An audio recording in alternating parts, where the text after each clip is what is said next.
बोलिए सच्चिदानंद भगवान की जय। नाहि कश्चित् क्षणमपि जातु तिष्ठते कर्म कृतः कार्यते हैव साकरं सर्वा प्रकृति जैर्गुणैः। कोई भी पुरुष किसी भी काल में क्षण मात्र भी कर्म किए बिना नहीं रहता, क्योंकि सभी पुरुष प्रकृति से उत्पन्न गुणों द्वारा विवश होकर के कर्म करते हैं। प्रकृति और प्रकृति से उत्पन्न गुण जब तक जीवित है तब तक कोई भी पुरुष कर्म किए बिना नहीं रह सकता। अब अर्जुन कहते हैं जब ज्ञान ही अच्छा है तो प्रभु मुझे आप भयंकर युद्ध में क्यों लगा रहे हो। वो उसकी इच्छा क्या है भी, ये भगवान कहते भी ये तो फालतू ही है, छोड़ के तो मैं छोड़ के ये झंझट से हट जाऊं, भी कर्म छोड़ दे। लेकिन भगवान ये कह रहे हैं कि जो बात मैं कह रहा हूं अर्जुन आप समझे नहीं। कोई भी मनुष्य किसी भी काल, किसी भी क्षण, किसी भी टाइम बिना कर्म किए रह नहीं सकता। एक क्षण भी कोई ना कोई कर्म तो करेगा ही करेगा। अगर आदमी ये मान ले कि जी मैं तो छोड़ रहा हूं, मैं तो इसको तो छोड़ना भी कर्म है, त्यागना भी कर्म है, भागना भी कर्म है, बैठना भी कर्म है, नींद लेना भी कर्म है, सांस लेना भी कर्म है। कर्म तो सभी है कि क्या क्या चीज छोड़ोगे आप, कहाँ से बचोगे। कर्म से ऊपर से कर्म का रूप अगर हम छोड़ना चाहें तो नहीं छोड़ सकते। क्यों? क्योंकि सभी पुरुष जो है प्रकृति से उत्पन्न है। ये प्रकृति जो है परमात्मा की, जो ये माया है, इससे गुणों से प्रकट है। सतोगुण, रजोगुण, तमोगुण, इन तीनों से ही ये शरीर बना है, उत्पन्न इसी से हुआ है। जब जो चीज जिससे बनी है उसका गुण उसमें आएगा कि नहीं आएगा बताओ। आपने करेले की सब्जी बनाई, सब्जी करेले की बनाई तो करेले का जो गुण है वो सब्जी में आएगा कि नहीं आएगा, आएगा ना। और चीनी से खांड से बनाई तो खांड वाला भी आएगा, गुण तो उसी का रहना है ना। आप जो मर्जी चीज बना लो, जिससे बनाएंगे उसका गुण उसमें आएगा। तो ये प्रकृति जो तीन गुणों वाली है ये भी हर वक्त क्रियाशील रहती है, इसमें भी परिवर्तन होता रहता है। जब ये ही नहीं रुकते ही तो आप तुम कैसे रुक जाओगे बिना कर्म करे भी। आपको भी तो कर्म करना ही पड़ेगा। कर्म करे बगैर कोई भी नहीं रुकेगा, जाने अनजाने। लेकिन भगवान कहते हैं कर्म तो करो। भगवान ने कर्म के लिए मना नहीं किया, लेकिन कर्म करना कैसे है, किस तरीके से करना है, किस ढंग से करना है, वो ढंग सीख लो। भगवान कहते हैं कर्म ऐसे करो भी कर्म भी हो जाए और आप पाप और पुण्य में फंसो नहीं। कर्म भी हो जाए और आप बंधो नहीं, कर्म हो जाए और आप पे बंधन पड़े नहीं। ऐसे करो। आपकी भाषा में कहते हैं ना, काम भी हो जाए, सांप भी मर जाए और लाठी भी ना टूटे। मतलब काम इस तरीके से करो कि ना तो अपने को आँच आए ना अगले को आँच आए, और काम भी हो जाए। तो भगवान कहते हैं कर्म ऐसे करो कि आप काम भी करो लेकिन आप बंधो मत। आप तो इतने बेहोश हो, हर काम में बन जाते हो, पूजा पाठ करते हो तो बन जाते हो, भगवान में जाते हो भगवान से बन, धर्म में जाते हो तो धर्म से बन जाते हो, जहाँ जाते हो वहीं बंध जाते हो। वो बंधना जो है बड़ा खतरनाक है। जहाँ जहाँ पर बंधन होता है वो गड़बड़ हो जाता है। प्रकृति से अब देखो, सतोगुण का काम शांत होना है, शांत होना तो वो गुणों में आ जाता है। और रजोगुण का काम है चलना, तो रजोगुण तो चलाएगा, गतिमान देगा। रजोगुण गति देता है तो गति होगी, शरीर में होगी, मन में होगी, बुद्धि में होगी और पूरी प्रकृति में होगी। रजोगुण का काम ही प्रगति देना है, चलाना है। रजोगुण के देवता कौन है? रजोगुण के देवता भगवान विष्णु हैं, ठीक है।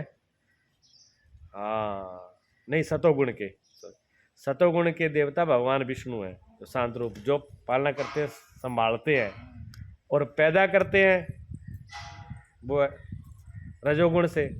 रजोगुण से पैदा करने वाले उनके देवता कौन है? उनके देवता हैं भगवान ब्रह्मा जी, जिनको ब्रह्मा कहते हैं। उनको ब्रह्मा का कार्य संभाला है। और जो संहार करते हैं, रोकते हैं, उनके देवता कौन है? भगवान शिव। भगवान शिव जो हैं वो इसके देवता हैं। किसके? मृत्यु के, संहार के। संहार कौन करता है? भगवान शिव। ये तीन है, ब्रह्मा विष्णु शिव, रजोगुण सतोगुण तमोगुण। ठीक है, तमोगुण तो जब चीज मिट जाती है, ठहर जाती है, रुक जाती है, तब तमोगुण काम करता है। और उसका शक्ति किसके पास है, पावर किसके पास है, स्टेयरिंग किसके पास है, भगवान शिव के पास। इसलिए मृत्यु के देवता भगवान शिव है। प्रलय जब करते हैं पूरे विश्व का, पूरी सबको समेटते हैं, तो भगवान शिव ही जब तांडव करते हैं, 1 मिनट में समेट देते हैं सब, क्यों पूरी पावर उनके पास में है वो। और इस सृष्टि की रचना जब करनी होती है, तब ब्रह्मा जी को बोला जाता है, तब रजोगुण शुरू होता है, तो ब्रह्मा जी रजोगुण से सृष्टि की रचना कर देते हैं। और जब इसका सब संभालना होता है, इसकी पालना करना है, इसकी रक्षा करनी होती है, तो रक्षा का काम करते हैं भगवान विष्णु, वो है सतोगुण। भगवान विष्णु में सतोगुण है, इसलिए भगवान विष्णु बिल्कुल शांत रहते हैं और ब्रह्मा जी कारीगरी में लगे रहते हैं। और भगवान शिव वैसे तो बैठे रहते हैं, तमोगुण है ना, आलसी। शिव जी वैसे तो आलस में आंख बंदी रहती है शिव जी की, देख लो, लेकिन जब खोलते हैं तो समझो फिर साफ होता ही आता है काम। कामदेव ने जगाया तो आंख खोलते ही बच जाओ, तो समाधि में बैठे थी, रामायण में कथा है ना। हाँ, शिव पुराण में भी है। जब देवताओं ने कहा कि शिव जी को जगाओ, तो कामदेव ने जाकर के जगाया, तो जैसी आंख खोली, कामदेव भी भस्म, जो सामने आया वो भी भस्म, सब साफ कर दिए। शिव जी ऐसे हैं।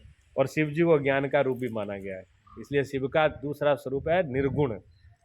इन गुणों से परे, इन तीनों से गुण आगे, जो जिसको शिव पिंडी कहते हैं ना, लिंग कहते हैं, शिवलिंग कहते हैं, वो इन गुणों से परे है, जिसकी पूजा करते हैं। इसलिए शिवलिंग की पूजा सब लोग करते हैं, क्योंकि वो एक रस रहता है और सबके अंदर रहता है। एक शिव तत्व सबके अंदर है, शिव तत्व ही सब में समाया हुआ है। शिव तत्व ही कल्याण, शिव का मतलब ही कल्याण होता है, शिव का मतलब ही आनंद होता है, शिव का मतलब ही सुंदर होता है। इसलिए कहते हैं सत्यम शिवम सुंदरम। जो भी सुंदरता दिख रही है, जो भी आनंद दिख रहा है, जो भी कल्याणकारी दिख रहा है, जो भी है वो शिव। लेकिन वो शिव जो मूर्ति बनी है वो नहीं, पिंडी वाले। पिंडी का मतलब जिसमें सब समा गया, कुछ भी नहीं बचा। अगर एक ही रंग रूप दे दिया जाता किसी को, एक भी रंग रूप दे दिया जाता, जैसे सोने की एक ईंट है, सोने की एक ईंट है, अगर उसको उस ईंट का कोई एक गहना बना दिया, तो वो एक ही गहना रहेगा उससे। और जब तक वो ईंट है, जब तक उसका गहना नहीं बनाया, तब तक उसे कुछ भी बनाया जा सकता है। अभी रूप तो कुछ दिया नहीं है, लेकिन कोई भी रूप दिया जा सकता है, उसके अंदर सभी रूप छुपे हुए हैं। इसलिए पिंडी जो होती है, उस पिंडी का कोई रूप नहीं दिया, उसको गोल बना के दे दिया, बना दिया गोलाकार, मतलब उसमें सब कुछ है। कोई देवी देवता, कोई शक्ति, कोई कुछ बचा ही नहीं है, सब कुछ उसमें समाया हुआ है। इसलिए शिवलिंग पर सबकी पूजा हो जाती है। वो निराकार रूप है, मतलब तीनों निर्गुण रूप जिसको कहिए, 3 गुण और तीनों गुणों से परे, हाँ, पार करना है। भगवान यही बता रहे हैं अर्जुन को कि ये गुण, आप ये सोचो मैं काम छोड़ के मैं फ्री हो जाऊं, बस मेरा कल्याण हो जाएगा, सबसे छूट जाऊंगा। भगवान कहते ऐसे नहीं छूटोगे, क्योंकि आप तीनों गुणों से बने हुए हो, और 3 गुणों से कैसे छूट जाओगे? छूटने का एक उपाय है कि आप 3 गुणों से परे हो जाओ, ठीक है ना। तो हमारा जो शरीर है, मन बुद्धि इंद्रियां है, सब किससे बनी हुई है? प्रकृति से बनी हुई है। इसलिए बिना कर्म किए बिना हम रह ही नहीं सकते, कर्म तो करेंगे, लेकिन कौन सा कर्म करना है, कैसे करना है, ये सीख लो, और किस भाव से करना है। अंदर से आप गुणों से ऊपर उठ जाए, निर्गुण में आ जाए। निर्गुण में आ गए तो पीछा छूट गया, फिर कोई गुण काम करेगा नहीं। हाँ, और जब तक गुणों में रहे तब तक पीछा छूटेगा नहीं है।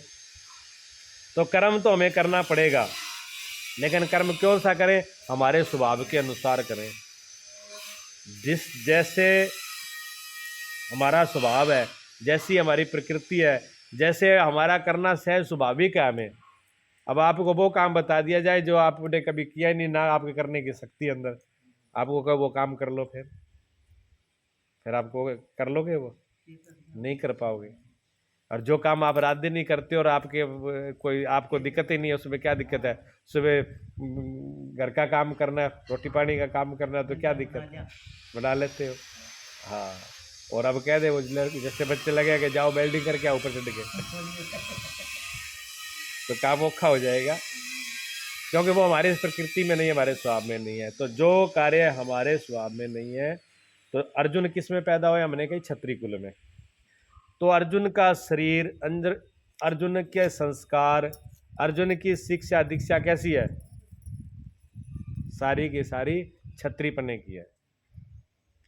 अब अर्जुन को कहो कि आप शांति से बैठ के आंख बंद करके ध्यान लगाओ, अर्जुन थोड़ी देर ही बैठेगा, मंदिर रहेगा ही नहीं।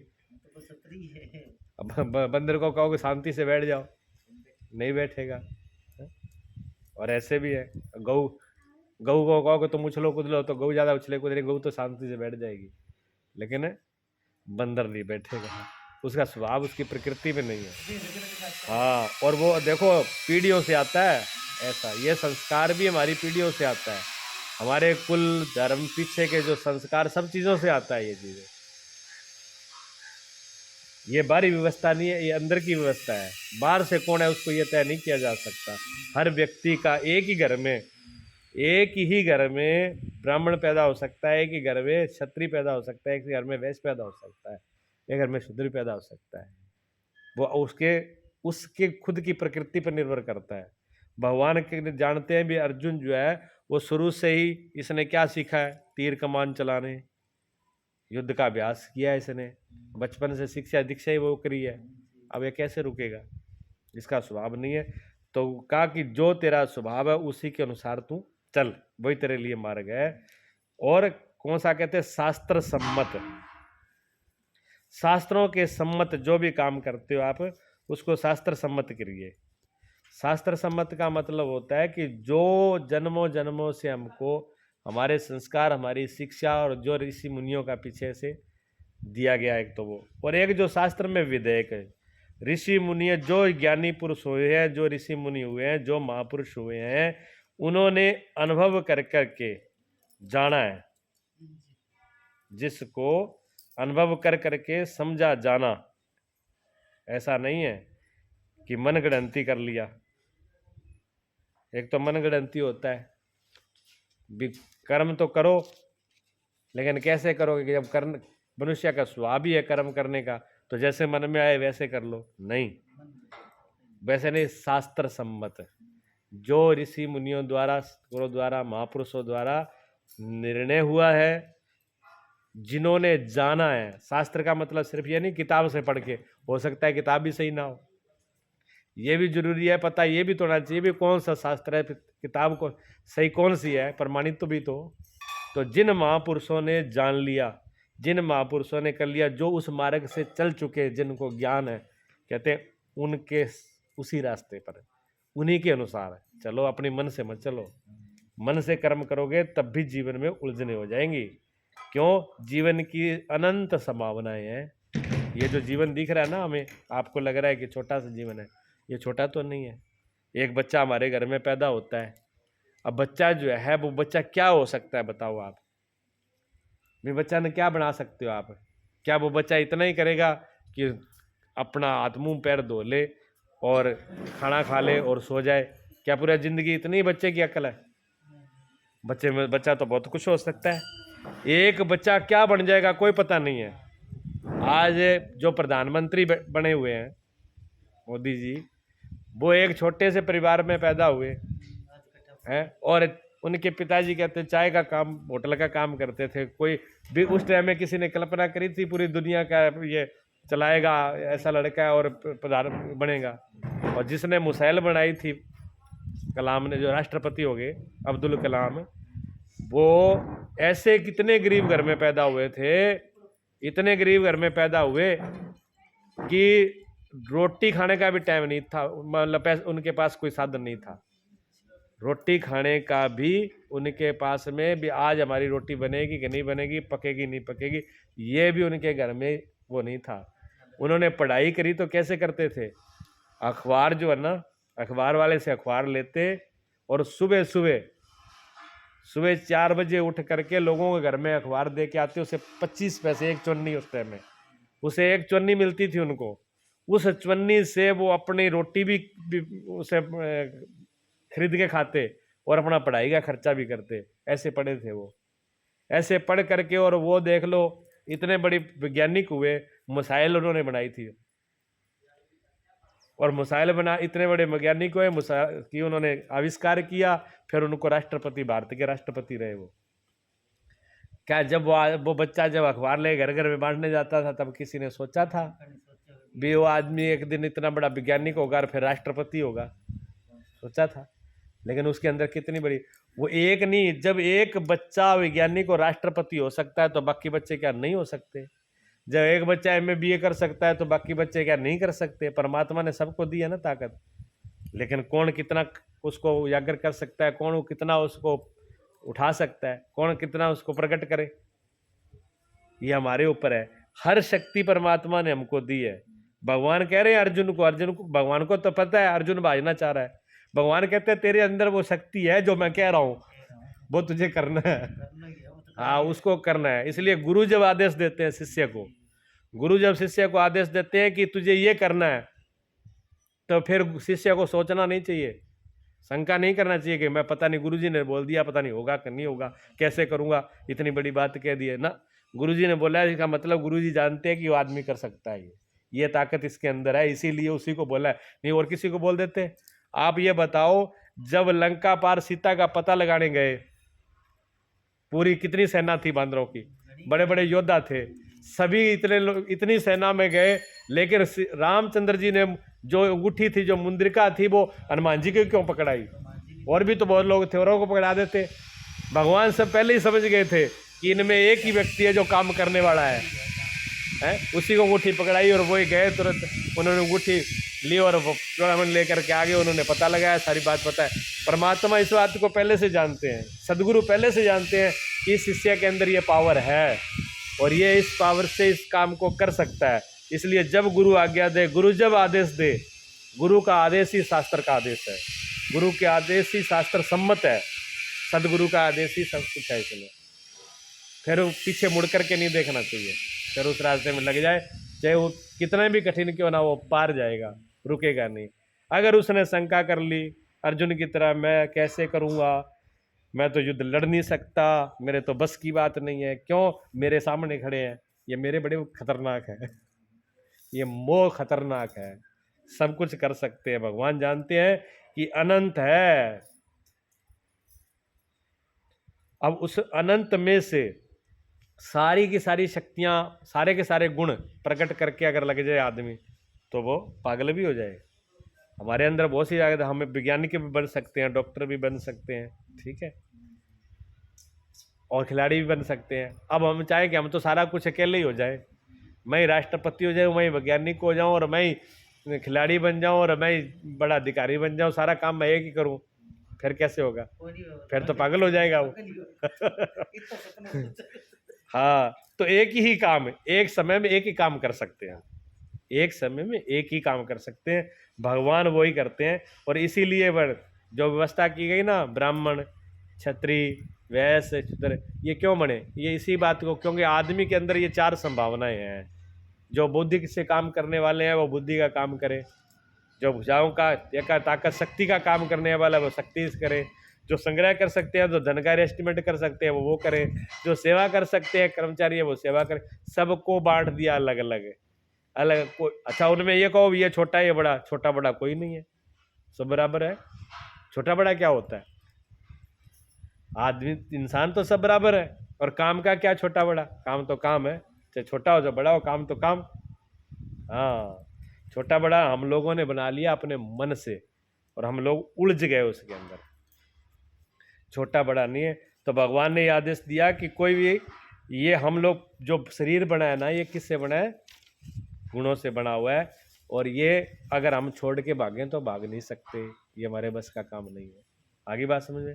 अगली बात आगे फिर भगवान कहते हैं, कर्म इंद्रियाणि संशय है यास्ते मनसा स्मरन् इंद्रियार्थान विमूढ़ात्मा मिथ्याचरा स उच्यते।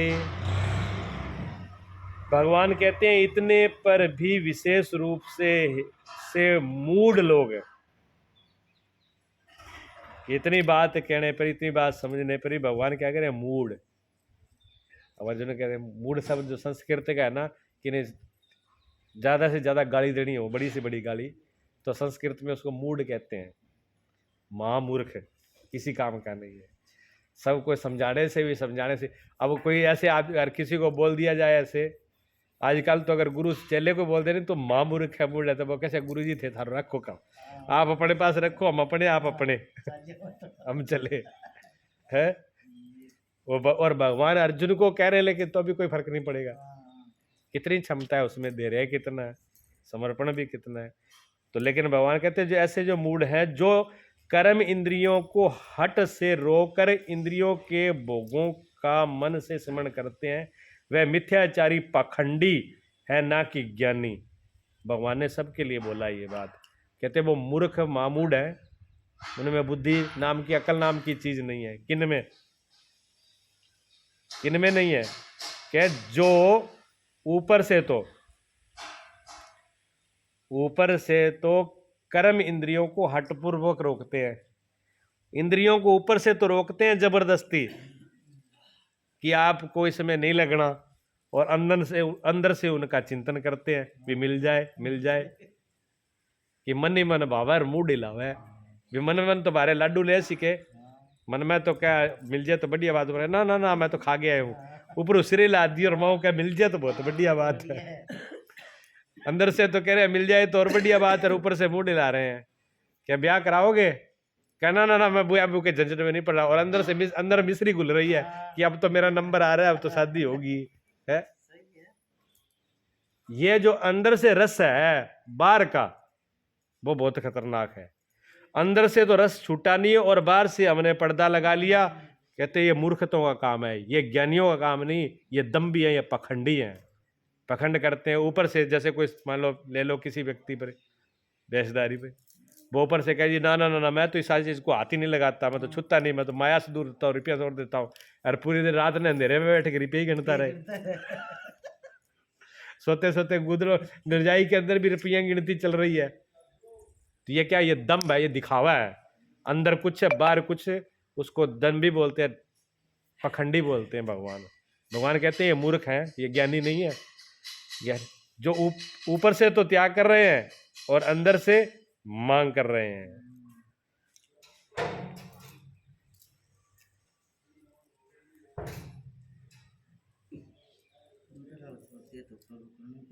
हाँ जी, अंदर को छोड़ के ऊपर लोग करने कौन पड़ा है तो कजियो। हाँ यही तो बात है।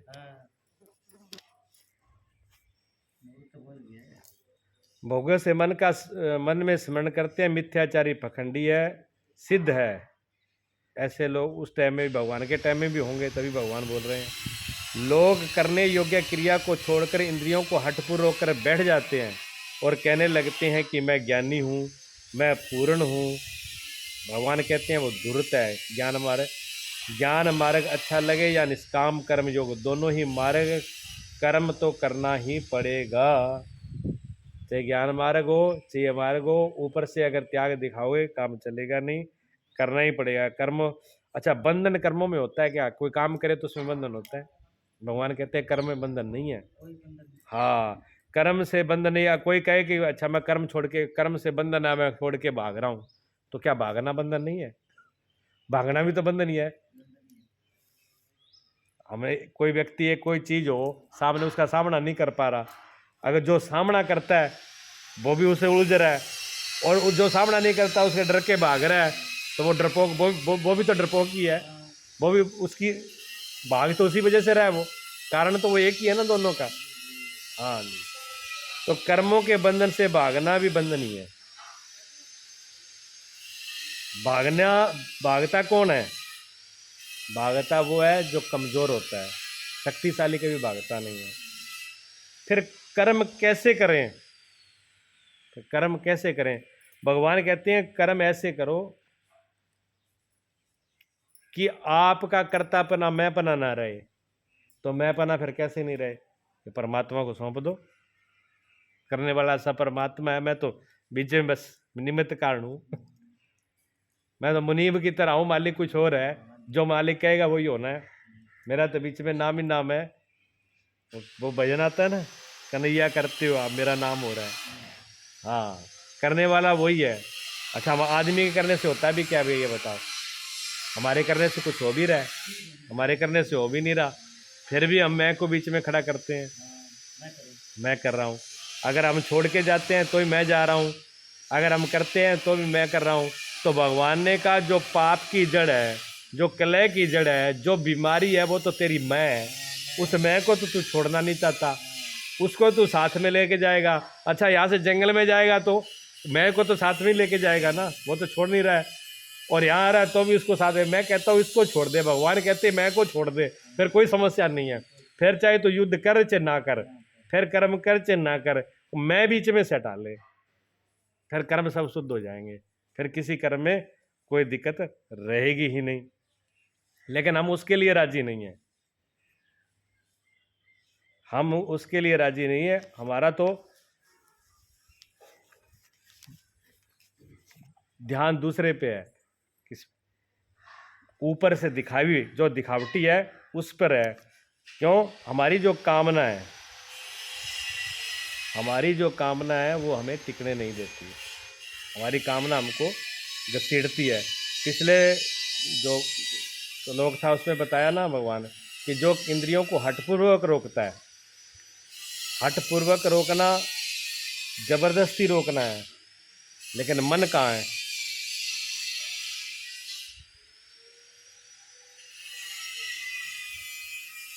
किसी चीज को रोक लगा दी, आपको इस तरफ देखना नहीं है। अब उधर मुंह तो नहीं करेंगे, क्यों? डर भी लग रहा है, डांट भी पड़ेगी, लेकिन मन वही खड़ा हुआ है। मन तो वही खड़ा है कि उधर क्यों नहीं देखना, वहां कोई विशेष बात है? मन बार बार वही जा रहा है।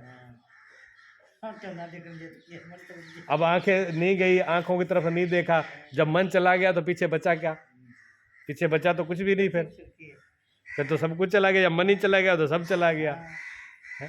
और एक मन में इच्छा ही नहीं है कि मुझे देखना ही नहीं है, फिर भले आंख खोल के सामने खड़े रहो आप, फिर उस वस्तु के आप आंख खोल के बिल्कुल सामने, जिस आदमी ने सिनेमा नहीं देखना उसकी बिल्कुल आंखें में पट्टी मत मारो, रोको मत, कुछ मत करो, उसको सामने बिठा दो, फिर भी नहीं देखेगा वो, आंखें भी खुली रहेगी, फिर भी उसका ध्यान उस पर जाएगा ही नहीं।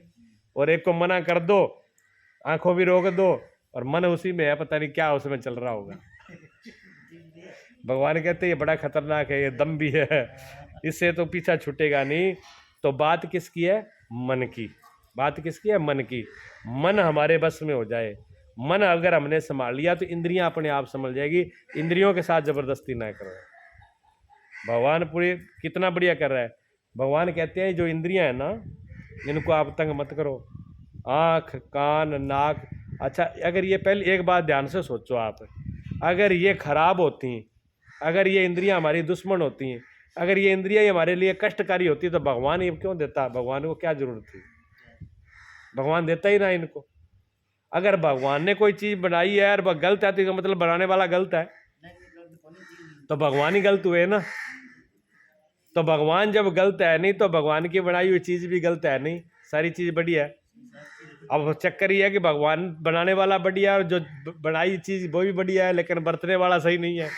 तो दोष ना भगवान का ना इंद्रियों का है। ये इंद्रियां हमारी दुश्मन नहीं है, ना तो आंख दुश्मन है, ना कान दुश्मन है, ना जीभ दुश्मन है। ये दुश्मन नहीं है, ये हमको गुलाम नहीं। लोग कहते हैं इंद्रियों ने गुलाम, इंद्रियां हमको गुलाम नहीं बना रही। इंद्रियां तो हमारा सहयोग करती हैं, देखने में सहयोग करती है। अच्छा, भगवान के दर्शन करना है, शास्त्र पढ़ना है, महापुरुषों के दर्शन करना है, अच्छी चीज़ देखनी है, तो क्या इंद्रियां सहयोगी नहीं है? अगर ये कान खराब ही होते तो सत्संग कैसे सुनते, ज्ञान कैसे सुनते? अर्जुन भी तो सुन रहा है, हम भी सुन रहे हैं, आप भी सुन रहे हैं। अगर जिब्बे खराब होती तो बोले ये राम का नाम ही कैसे बोला जाता, ये ज्ञान भी कैसे बोला जाता है? अगर यही खराब होती तो फिर तो सारा मामला ही, जरूरत ही क्या थी? भगवान को सीधा पत्थर की तरह संपट पाट एक खड़ा कर देता, लठ लो भाई करते रहो। तो भगवान ने जो चीज बनाई है, परमात्मा ने जो चीज बनाई है वो गलत नहीं है। पहली बात तो यह है, हम जब दुश्मनों की तरह बरतने लगते हैं तो फिर हम अपने आप से लड़ने लगते हैं। हम अपनी शक्ति को अपने हाथों से, अपने हाथ से कुल्हाड़ी लेकर के अपने पैरों को काटना शुरू कर देते हैं, गलत सिद्ध करके। क्योंकि जिसको हमने दुश्मन मान लिया उससे फिर हम लड़ेंगे और क्या करेंगे, फिर तो उसे लड़ना ही शुरू कर देंगे। और इंद्रियों से लड़ना, बहुत से लोग इंद्रियों से लड़ते हैं। कोई आंखों के साथ जबरदस्ती करता है, कोई कानों के साथ जबरदस्ती करता है, कोई जिब्बे के साथ जबरदस्ती करता है, कि लड़ना नहीं है। कभी भी आंख आपको जबरदस्ती कहीं लेके नहीं जाती, कभी भी कान आपको जबरदस्ती लेके नहीं जाते, कभी कोई इंद्रिय आपको जबरदस्ती नहीं लेके जाते। क्या लेके जाता है? आपका मन। मन लेके जाता है। मन खतरनाक है। मन के पीछे इंद्रियां चलती है। तो हम जो गुलाम हैं वो इंद्रियों के नहीं, मन के हैं, मन के हैं, ठीक है ना। अच्छा, मन को वश में कैसे करना है? मन कैसे वश होगा? भगवान बता रहे हैं। वही तो भगवान कहते हैं मन कैसे बस होगा, बीमारी कहाँ है और कैसे बस होगी? तो बीमारी अभी मन है। तो भगवान ने कहा कि 2 ही रास्ते हैं मन को बस में करने के। कौन सा? एक तो कर्म योग, निष्काम कर्म योग बोला। एक तो योग का मार्ग है। योग के मार्ग में क्या है? संकल्प, कि आप संकल्प से मन को रोक सकते हो। और दूसरा रास्ता है समर्पण का, बड़ा रास्ता है, जहाँ समर्पण करके रहो, जहाँ तो सौंप दो, जहाँ संकल्प कर लो। इन दोनों में कर लो। पहले संकल्प होता है और फिर समर्पण होता है। पहले संकल्प ही होगा। अब आप ये बताओ कि वैसे तो रोज भोजन करते हो, और जिस दिन व्रत होता है, व्रत वाले दिन आप क्या कहते हो? व्रत वाले दिन आप मन को कह देते हो आज व्रत है। क्या मतलब? आज खाना मांगने की जरूरत नहीं है। क्या फिर दिन में भूख तंग करती है आपको? नहीं करती ना। आपने संकल्प कर लिया, मन को बोल दिया ये संकल्प है, और 1 दिन 2 दिन 9 दिन, नवरात्रों में अगर 9 दिन बोला है तो 9 दिन भी मन बोलेगा नहीं, बीच में आएगा नहीं। तो आपके संकल्प में ताकत ज्यादा है कि मन में ज्यादा ताकत है? आपके संकल्प में ज्यादा ताकत है। आपका संकल्प है, उसमें इतनी बड़ी ताकत है। भगवान कहते हैं जहाँ तो संकल्प कर लो कि मुझे ये काम नहीं करना, तो नहीं करना, बात खत्म हो गई। आप पे ना मन जबरदस्ती करेगा, ना आपकी इंद्रियां जबरदस्ती करेगी, आप मालिक हो। और जे आपको संकल्प नहीं करना तो सौंप दो, भगवान को समर्पण कर दो कि जो परमात्मा कराएगा कर लेंगे, ठीक है। जो उसकी मर्जी है वो हो जाएगा। वो खिलाएगा तो खा लेंगे, वो नहीं देगा तो बड़ी आनंद है, कोई दिक्कत नहीं। तो कोई दिक्कत नहीं है। सौंप दिया तो भी नहीं, लेकिन सौंपना बड़ा है, संकल्प छोटा है। लेकिन दोनों में पावर, रास्ते दोनों ही हैं। संकल्प भी धीरे धीरे धीरे धीरे वहीं लेके जाता है, और समर्पण भी वहीं लेके जाता है। संकल्प से पहुंचना एक ही जगह पर है, लेकिन मार्ग 2 है। मार्ग 2 है। तो संकल्प, हम जब किस बात का संकल्प कर लेते हैं कि आज नहीं, अब संकल्प तो किया नहीं मन में, और ऊपर से रोक लिया, अब बार बार अब कर लिया व्रत। अब व्रत तो कर लिया, रसोई में जाना नहीं, खाना नहीं। अब आंखें भी जबरदस्ती मना करे कि दिखा ना मेरे को, मेरा जी कर रहा है? अब अलग बैठ गए कमरे में, भगवान का भजन ध्यान भी कर रहे हैं, पर दिमाग में क्या है? रोटी। रोटी भगवान का चेहरा तो नहीं घूम रहा, रोटी गोल गोल घूम रही है वहां पे। वो भगवान कहते हैं ये दम्भ है, भगवान कहते हैं ये पखंड है। इसे पखंड ना करो, जो है वो वैसे ही रहो, जैसा है वैसे ही। जो अंदर अंदर है वैसा ही, और अंदर गड़बड़ है तो उसको सही करो अंदर से, बाहर से दिखावा मत करो।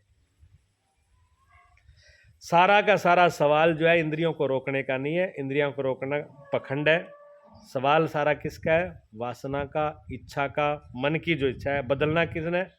बदलाहट किस में करनी है? मन में, इच्छा में, हमारी अपनी इच्छा में, अपनी वासना में, अंदर से। और अंदर से जब हम बदल लेंगे तो बाहर की सारी चीज़ें अपने आप बदल जाएगी। और कोई बाहर से तो दिखावा करे, बाहर से दिखाए नियम धर्म ये वो, और अंदर से चिंतन करे, तो ये धोखा किसको? भगवान कहते हैं ये धोखा तुम दूसरे को नहीं दे रहे, ये धोखा आप अपने आप को ही दे रहे हो। ये अंदर जो जहर पैदा हो रहा है ना, ये आपको लेके डूबेगा। ये पानी जो है नाव में आ रहा है धीरे धीरे, जो अंदर भर रहे हो ना, कहते से नाव, आपकी नाव भरेगी और ये समुद्र में डूबेगी। हाँ, एक छेद धीरे धीरे हो जाए। अब मान लो किसी के पैर में नासुर हो गया, फोड़ा फुंसी हो गई। अब फोड़ा फुंसी हो गई तो वो किसी को दिखाना नहीं चाहता तो क्या है, उसके ऊपर बढ़िया मलमल का कपड़ा पहन लिया, बढ़िया उस पर कपड़े रुई लगा करके, कपड़ा भी किसी को दिखे नहीं, और ना ही बताए ना दिखाए, तो किसका नुकसान है? लोग तो देखेंगे ठीक है बढ़िया, अंदर कुछ नहीं, मवाद रेसा भरा, लोगों को तो नहीं दिख रहा, लेकिन वो अंदर ही अंदर मवाद भरते भरते फिर क्या होगा? मौत के घाट उसी को उतार देगा, वो कैंसर का रूप ले लेगा। इससे यही है कि लोग देखे तो देखे, उसको निकाल के पासे करो है? तो जो दोष हमारे अंदर हैं, अब वो दोष लोगों को दिखे तो दिख जाए, उसको निकाल के फेंक दो, निर्भर हो जाओ।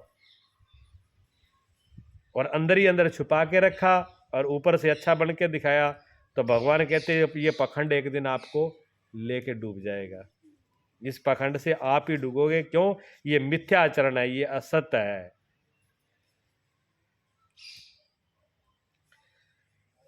हम दूसरा मार्ग पहले तो संकल्प का है, और दूसरा क्या है? समर्पण का। समर्पण में क्या है? समर्पण में यह है कि मेरे करने से क्या होगा, बात ही खत्म हो गई। समर्पण में तो बात ही खत्म होगी कि मुझे तो कुछ करना ही नहीं है। क्यों नहीं करना? कि मेरे करने से होता क्या है? सारा काम तो परमात्मा के करने चल रहा है। मैं तो रात को सो जाता हूँ, सांस अगर मैं ही चलाऊं तो फिर सांस कौन चलाएगा? सांस तो उसकी इच्छा से चल रहा है। मेरे अंदर जो खून चल रहा है, हड्डियों नस नस में जो खून चल रहा है, तो मेरे चलाए से तो नहीं चल रहा, वो तो अपने आप ही चल रहा है।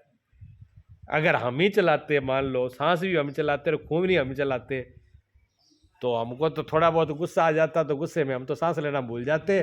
तब तक अगले को तो गाली गलौज हो नहीं पाता, अपना लट्टू फ्यूज हो जाता। वो तो जब गुस्सा आता है तो सब कुछ भूल जाते हैं, तो सांस ही भूल जाते। पर भगवान ने पता था भगवान को कि ये जीव इतना पागल है, ये लोभ में, मोह में, नींद में, बेहोशी में बार बार भूल जाएगा। इसलिए जितनी कीमती चीजें थी भगवान ने अपने हाथ में रखी कि ये तुम्हें संभालने से। छोटा बच्चा होता है ना, तो जब माँ बाप जो होते हैं वो क्या करते हैं, छोटे बच्चे को सारी चीजें सौंपते नहीं है। घर की जो कीमती चीजें होती हैं वो बच्चों से छुपा के रख लेते हैं, कि उनको, वो जानते हैं ना कि इनको सौंप दी तो काम पूरा कर ही देंगे ये, तो वो अपने हाथ में रखते हैं, सब चीजें उनके हाथ में नहीं सौंपते। तो भगवान भी जानता था कि सारी चीजें अगर इंसान के हाथ में सौंप दी तो ये सब बिगाड़ के आ जाएगा 2 दिन में ही। इसलिए मेन चीजें सब अपने हाथ में रख ली।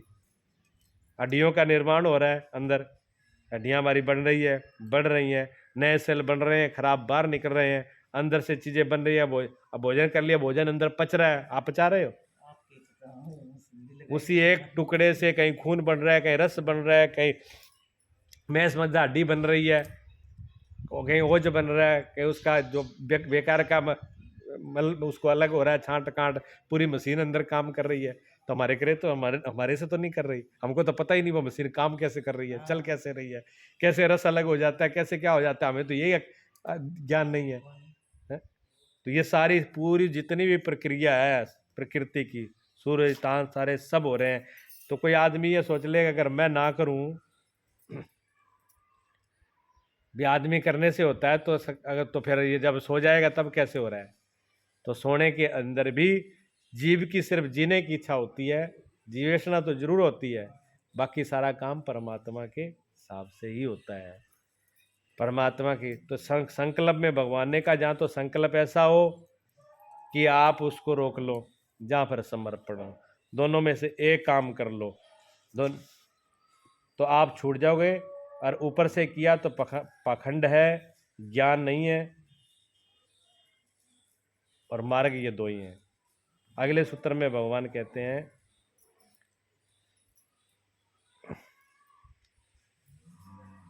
अर्जुन, जो पुरुष मन से इंद्रियों को वश में करके, आगे भगवान ने कहा कि जो पुरुष मन से इंद्रियों को वश में करके, जब मन में ही वासनाओं का संपूर्ण न हो, सर्वथा अनासक्त हुआ इंद्रियों से कर्म योग का आचरण करता है, वह श्रेष्ठ है, वह ठीक है। समझ में आया? कर्म योग भगवान कहते हैं कि जिसका आदमी का मन वश में हो गया और मन से ही इंद्रियों को वश में किया है, इंद्रियों को ऊपर से नहीं रोका, मन से ही कर दिया। मन में अब इच्छा ही नहीं है देखने की, तो आंख अपने आप ही कंट्रोल है, आंख अपने आप ही बस में होगी। ऐसे सारी इंद्रियां मन के ही बस में होके, और सारी वासनाएं, सारी इच्छाएं जब खत्म हो जाए, और फिर बिना आसक्त, कोई आसक्ति, कोई लोभ, कोई मोह माय मेरे पने से नहीं, अनासक्त होकर के, और इंद्रियों के द्वारा फिर कर्म जो करता है, कहते वो श्रेष्ठ है। भगवान कहते हैं वो असली कर्म वही है जिसमें मैं मेरा नहीं, और अंदर से आसक्ति नहीं, पकड़ नहीं, और इंद्रियों के वश में नहीं होकर के, अब इंद्रियों को अपने मन को वश में होकर के फिर जो करे फिर वो उत्तम श्रेष्ठ कर्म है। उस कर्म से बंधन नहीं होता, उस कर्म से फंसना नहीं होता, वो कर्म बांधता नहीं है। हम कहते हैं ऐसा नहीं करते तो हमको ऐसा नहीं होता, ये हमने काम कर लिया इसलिए हमको दुख भोगना पड़ा है, मैंने ऐसे किया था तब आज ये मेरे को मिल रहा है। ये बातें बोलते हो ना कि ये कोई ना कोई जो मेरे को मिल रहा है, मेरे को दुख मिल रहा है, ये मेरे करने से मिल रहा है। तो करने से नहीं मिलता। भगवान कहते हैं कि कर्म करने से आपको दुख नहीं मिल रहा, दुख का कारण आपका कामना है कि आपने उसके अंदर कोई ना कोई कामना रखी थी, कोई न कोई उसके अंदर आपने इच्छा रखी थी, कुछ न कुछ आपने चाहा था उसके अंदर, उसका ये परिणाम है। कर्म करने से नहीं मिल रहा। कर्म तो फिर सभी लोग करते हैं, कर्म की क्रिया तो स्वाभाविक है, वो तो होना ही है, उससे किसी को सुख दुख नहीं मिलता है। उसकी जो अंदर कामना है, आदमी की कामना आदमी को कहाँ लेके जाती है? दुख में, दुख में लेके जाती है। मन दुख पकड़ता है और सुख पकड़ता है। मन क्या करता है? मन सुख को पकड़ेगा और दुख को पकड़ेगा। जब भी कोई काम हम सोचते हैं किसी काम की, तो सबसे पहले हम क्या सोचते हैं? ये काम तो कर रहे हैं, क्या मिलेगा? सुख मिलेगा कि दुख है? जिसमें हमें सुख लगता है, जिस काम में हमें सुख लगता है उस काम को हम करते हैं, और जिसमें सुख ना लगे, दुख लगता हो तो पीछे हट जाते हैं। हाँ, तो ये तो मन का काम है, हमारी इच्छा का काम है, मन का काम है।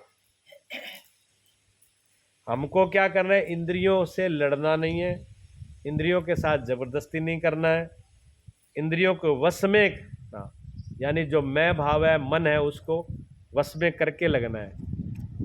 कोई भी काम करो तो इस इंद्रियों को जबरदस्ती ना लगाओ, सिर्फ मन को, अपनी इच्छा को छोड़ दो, अपनी वासना को छोड़ दो, जाय को मन को ही अपने कंट्रोल में रखे करो। सारी इंद्रियां अपने आप ही वश में हो जाएंगी, और इंद्रियां वश में हो जाएंगी तो कोई भी कर्म उसको दुखी सुखी करेगा नहीं।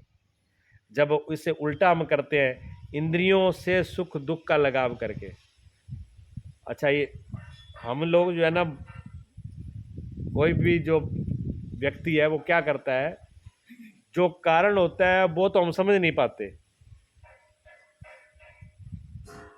और जब उसका परिणाम आता है तब हम समझते हैं। मान लो कि कोई भी खाने की इच्छा हुई हमको, अब खाने की इच्छा जो वो तो अंदर हुई थी और बहुत पहले की थी, फिर हमने उसके लिए प्रयास किया, जिस चीज़ को पाना था वो मुश्किल थी, फिर उसके लिए कठिनता से कर करा के हम उस चीज़ तक पहुँच करके फिर हमने कहा देखो इससे हमको सुख या दुख उसके बाद मिलता है, सुख और दुख। तो जब वो वहाँ पर उस टाइम हम इतना प्रयास करने के बाद में जब पहुँच जाता है, उस विषय का इंद्रिय के साथ संयोग होता है, तब हम महसूस करते हैं कि ये सुख है या ये दुख है। लेकिन उस सुख दुख के पीछे कारण क्या था? वो हमारी इच्छा थी, और इच्छा हमने बहुत पहले की थी, और हो सकता है कि इच्छा तो आज करी हमने और फल हमको उसका बहुत देर बाद में मिला। फिर वो इच्छा ही हो सकती है कि उसी वो हमारे बरखिलाफ हो जाए, हमारे विरोध में हो जाए। जैसे मान लो आज सर्दी है, तो आज सर्दी के लिए हमने इच्छा करी कि बहुत सर्दी हो रही है, ऐसे करें जहाँ तो बढ़िया अगर हो जाए, हीटर आ जाए तो हीटर से पास में बैठ के सेक ले, अग्नि के पास सेक ले, रजाई जहाँ फिर बढ़िया गर्म बस्तर हो, रजाई हो, कंबल हो। अब हमने कोशिश करी, अब इतना हमारे पास पैसा जाए, इतना साधन नहीं था, फिर हमने मेहनत करी, मेहनत करके हमने क्या पैसा कमाया, पैसा कमा के हम हीटर लेकर के आए और रजाई लेके आए, तब तक निकल गए 2 महीना। 2 महीने बाद में सर्दी तो चली गई, गर्मी आ गई। अब गर्मी आ गई, अब गर्मी में उस रजाई को, हीटर को क्या करोगे?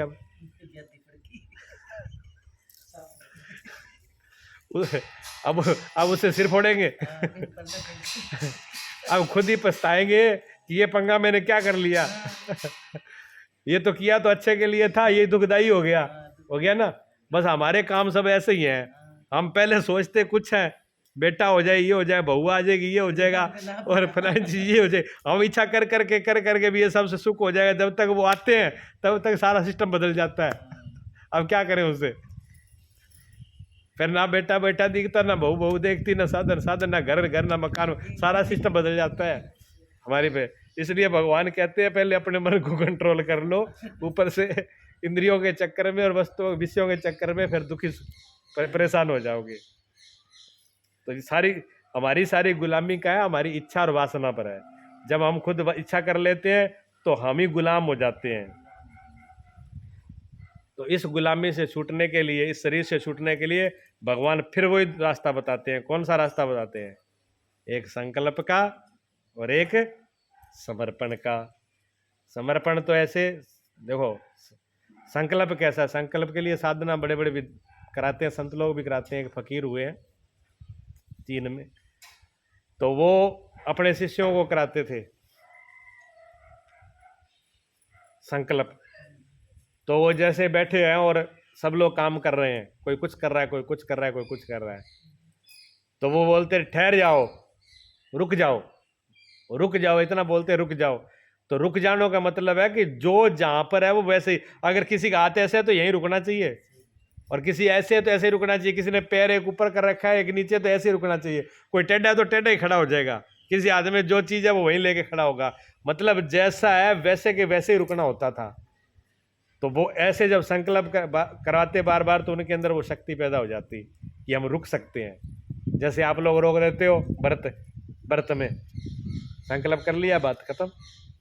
समर्पण कैसा हो? समर्पण ऐसा कहते हैं, एक पुजारी था भगवान का पुजारी था, तो वो भगवान की पूजा करता था और रोज कहता तन मन धन सब तेरा थे, सब कुछ तेरा ही है, सब कुछ तेरा ही सौंप रखा है। तो भगवान ने कहा कि परीक्षा ले ले। भगवान तो परीक्षा लेंगे, हर कोई परीक्षा लेता है। टीचर भी छोटी छोटी पढ़ाई होती है, उनमें भी परीक्षा होती है, तो बड़ी में तो नहीं है। तो भगवान ने कहा चलो इससे परीक्षा ले लेते हैं। उसने कहा बेटा मैं तेरे पे प्रसन्न हूं, लेकिन एक बात है, तुम इस वरदान का अधिकारी तभी होगा अगर तुम वास्तव में मुझे मानता है और तेरा समर्पित है।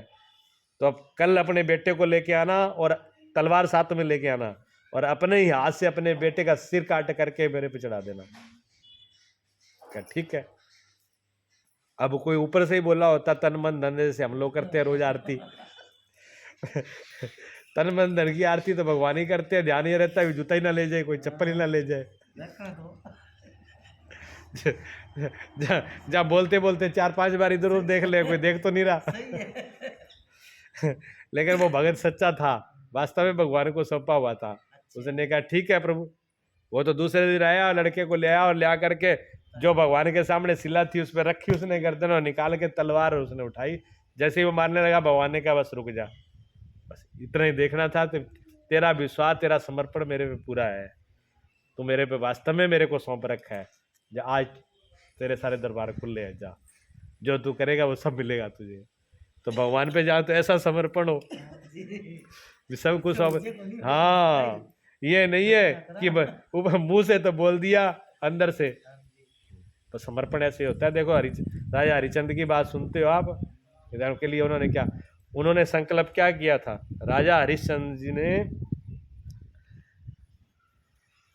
सपने के अंदर अपने गुरु को राज्य सौंपा था।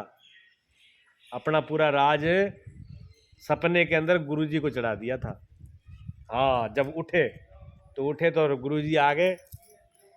गुरुजी ने कहा ए, बड़ा अपने आप को चेला बनता है, बड़ा अपना राजा बनता है, तो तुम मूर्ख ही। जब मेरे को सौंप दिया, गद्दी पे कैसे बैठा है? मेरे को चढ़ा करके गद्दी पर बैठा है। राजा नीचे आ गया, तो हाथ जोड़ के माफी मांगी, गलती होगी गुरुजी, सौंपा क्यों था? अब सौंपा तो सपने में ही था ना, देख लो। लेकिन अब कह सकता था गुरुजी ये तो सपना था, क्या बात है, आगे ऊपर खड़े हो गए आप।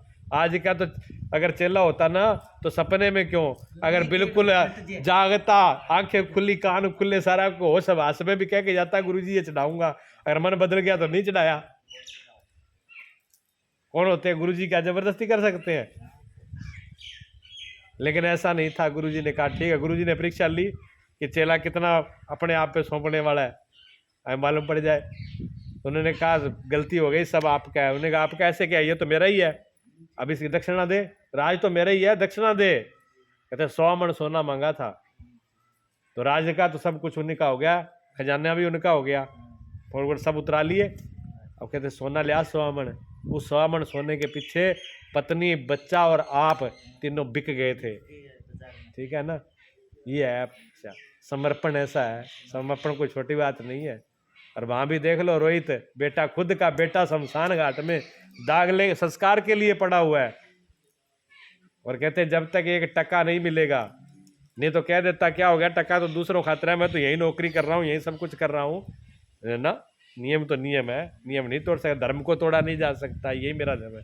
वैसे खुद का बेटा हो, उसका भी एक टैक्स लगेगा। ब्रह्मा विष्णु शिव गुरु वहीं प्रकट हो गए, बाकी धर्म को निभाने वाले और समर्पण को निभाने वाले हैं। ऐसे मीरा का समर्पण था, मीरा को कुछ भी भेज दिया। मीरा का एक ही था कि मेरे प्रभु के अलावा कोई दूसरा ही नहीं, और मेरा प्रभु जो भेजेगा वो अमृत है, जहर हो ही नहीं सकता। प्रेमी एक बार कहते हैं नाव जा रही थी समुद्र में से, तो ब्याह गया नुआ जोड़ो, नुआ जोड़ा शादी होकर के आया, पति पत्नी दोनों बैठे हुए थे। तो वो जो तलवार होती है दूल्हे के पास, वो तलवार उसके हाथ में थी दूल्हा के। तूफान आ गया, नाव डोलने लगी, सारे आए तौबा करने लगे अब, लेकिन दूल्हा राजा बिल्कुल आराम से बैठा मस्ती से। उसकी घराली कही कि सारे लोग डर रहे हैं, सबको घबराहट हो रही है, अब मरे तब मरे, हमको भी घबराहट हो रही है, ये बुद्धू ऐसे ही बैठा है, दिमाग है कि पागल है। उसने लाया तो क्या बात है कि आपको भय नहीं है? कि भय किस बात का है? आपका डर नहीं लगता कि नहीं, कि मौत तो सामने खड़ी है, नाव कब डूबे कब मरे, और तुम्हारे तो चेहरे पे कोई फर्क नहीं है, तुम्हें कोई असर नहीं है। उन्हें क्या असर है? तो उसने तलवार निकाली, और तलवार निकाल करके और जो उसकी पत्नी थी ब्याही हुई, उसी गर्दन पे ले के रख दी। तो उसकी पत्नी हंस पड़ी। तो उसने कहा कि मैंने तलवार तेरी गर्दन पर रखी है, तू हंस क्यों रही है? तेरे को डर नहीं लगता? मेरा डर क्यों लगेगा कि गर्दन काट दूं? तो क्या मुझे पर इतना भरोसा है कि आप मेरी गर्दन काट ही नहीं सकते, मैं क्यों डरूं? तो दूल्हा ने कहा जब तेरे को मेरे पे इतना भरोसा है, तो मेरा उस पर इतना ही भरोसा है कि वो मुझे डुबोएगा नहीं। मुझे इस पे पक्का विश्वास है, कितना ही डामाडोल करे वो मुझे डुबोएगा नहीं, इसलिए मैं निश्चित होकर बैठा हूं। तू निश्चित है, मैं भी निश्चित हूं। जिस पे प्रेम होता है, जहां श्रद्धा होती है, जहां विश्वास होता है, वहां इतना समर्पण होता है। भगवान के प्रति इतनी श्रद्धा विश्वास समर्पण हो कि वो हमको डुबोएगा नहीं। सौंप दो, फिर सौंप दिया तो भी सबसे छूट गए, ठीक है, और संकल्प कर लिया तो भी।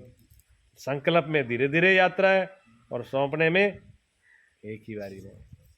जिसने सौंप दिया फिर उसको ज्यादा समझाना नहीं पड़ता। हाँ, उसको ज्यादा समझाना नहीं पड़ेगा। आगे भगवान क्या कहते हैं, श्लोक है, नियतं कुरु करम त्वाम करम ज्यायो है कर्मणः शरीर यात्रापि चैतेना प्रसिद्धेत कर्मणा।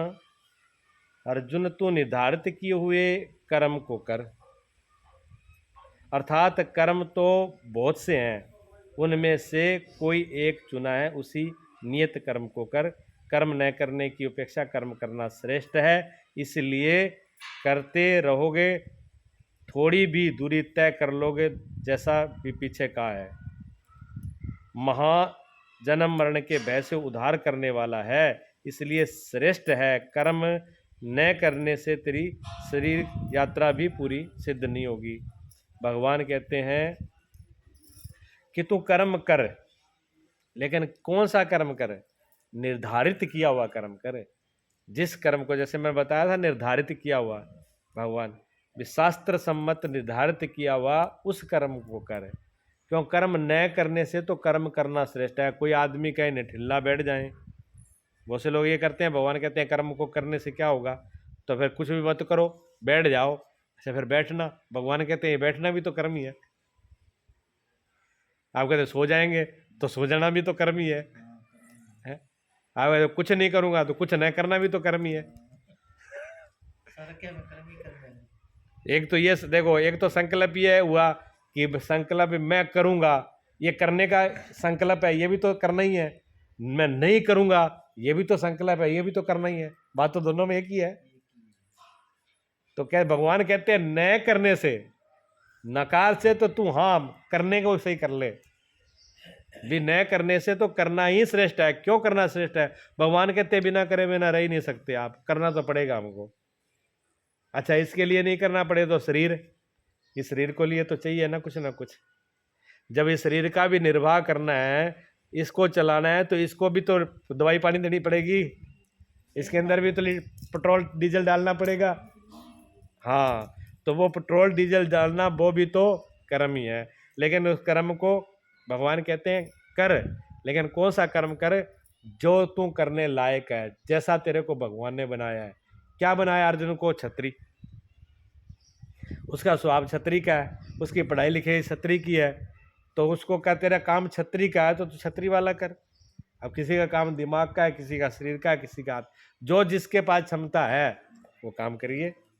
इसी प्रकार हम और आपको जिस घर में, जैसे परिवार में जैसा काम है हमारे पास, उस काम को करना चाहिए। लेकिन कैसे करना चाहिए? सबसे बड़ी बात वही आ जाती है घूम फिर के कि करना कैसे चाहिए, कि करना ऐसे चाहिए कि अपनी मैं को बीच में खड़ा मत करो, सौंप करके करो कि मैं तो सब करने वाले आप हो, मैं तो सिर्फ निमित्त हूँ। जैसे बांसुरी, बांसुरी के अपने अंदर कोई स्वर नहीं है, कोई आवाज नहीं है, जैसा बजाने वाला बजाएगा वैसी बांसुरी बजेगी। अगर कोई अच्छे सुर में बजाएगा तो वो अच्छी बजेगी, कोई खराब सुर में बजाएगा तो खराब बजेगी। ठीक है ना? ऐसे ही ये पूरा शरीर एक बांसुरी की तरह, हम भी बांसुरी की तरह हैं। जैसा परमात्मा कराएगा वैसा करेंगे। हम कौन होते हैं निर्णय लेने वाले? भी ये करेंगे, ये नहीं छोड़ देंगे, मैं करूँगा, मैं नहीं करूँगा। अगर मैं ही निर्णय करूँगा, मैं करूँगा, मैं नहीं करूँगा, मैं ऐसे करूँगा, तो फिर निर्णायक मैं ही हुआ, फिर तो ये मैं बीच में खड़ी रहेगी। भगवान कहते हैं कि छोड़ के भागने से काम नहीं चलेगा, करना ही पड़ेगा, लेकिन सचेत होकर के, होश में होकर के, समझ करके करो, बिना समझे अज्ञान में, मूर्खता में मत करो। हमारे काम तो ऐसे ही होते हैं कि जो न करने वाले वो हम कर लेते हैं, जो करते हैं वो नहीं। जो हमारे अंदर क्षमता है, जो जिस लायक परमात्मा ने हमें बनाया है, वो तो हम करते नहीं है। हाँ, उसको तो हम छुपा लेते हैं, और जो नहीं है उसमें हम बंध जाते हैं। और ज़्यादातर पता है क्या आदमी, कोई आदमी जिस चीज़ का विरोध कर ले कि मैं इसको नहीं करना, नहीं करना, नहीं करना, उसका ध्यान उसी में रहता है, वो भी उससे बंध जाता है। वो बंदा ही तो हाँ, इसलिए कहते हैं बुराई, तभी भगवान कहते हैं कि बुराई की तरफ बार बार मत देखो। अगर आपने बुराई को देखा बार बार बार बार बार बार, तो वो बुराई के साथ आप बंध जाओगे, चिपक जाओगे, वो बुराई आप में आ जाएगी, छूटेगी नहीं। इसलिए देखना हो तो अच्छे की तरफ देखो, अच्छाई की तरफ देखो, सोचना हो तो अच्छाई, चिंतन करना हो तो अच्छाई। आप में से साइकिल चलाई है किसी ने? साइकिल कौन चलाई? कहीं चलाई है? अच्छा, जब शुरू शुरू में साइकिल चलाते हैं तो पूरा काबू कर लेते हैं, ठीक है ना? और जितना काबू करते हैं उतनी गिरती है, जितना छोड़ दे ढीला आराम से उतना सही चलती है। जितना काबू करोगे हैंडल को, और अगर सोच लिया किसी ने कह दिया कि देख सामने सामने डंडा है उसमें गियर मत देना, तो उसी में जाके गिरेगी। आगे खड्डा है उसमें गियर मत देना, वहीं जा। अच्छा, भाई जब किसी ने बोल दिया कि गड्ढा आगे उसमें गिरना नहीं, और वहीं जाके गिरती है, क्या कारण है? क्योंकि फिर हमारा ध्यान उस गड्ढे में आ जाता है। हम ये देखते हैं गड्ढे में नहीं गिरे, गड्ढे में नहीं गिरे, और गड्ढे में जाके गिरते हैं। उसके कारण हम ही होते हैं, ठीक है ना? ऐसे ही होता है, जब कोई आदमी किसी बुराई से, ये चीज़ें मैं मान लिया ये कर्म मैं नहीं करूँगा, ये बुरा है, ये, जब उसी के साथ हम बन जाएंगे। भगवान कहते हैं ध्यान रखना हर चीज़ का। बड़ी सूक्ष्म बातें हैं ये जीवन की, क्योंकि हम काम सारे ऐसे करते हैं जो ना करने का वो भी कर लेते हैं। आगे भगवान कह रहे हैं, यज्ञार्थ कर्मणो यत्र लोक लोकोयम कर्म बंधना तदर्थम कर्म कौन्त्य है मुक्त संगा समाचर। अर्जुन, यज्ञ की प्रक्रिया ही कर्म है, वह हरकत कर्म है जिससे यज्ञ पूर्ण होता है। सिद्धि है कर्म और निर्धारित क्रिया, इसके अतिरिक्त जो कर्म होते हैं वे कर्म नहीं है। श्री कृष्ण कहते हैं नहीं, वे कर्म नहीं है, यज्ञ ही कर्म है। यज्ञ के लिए 9वां अध्याय है, श्लोक है।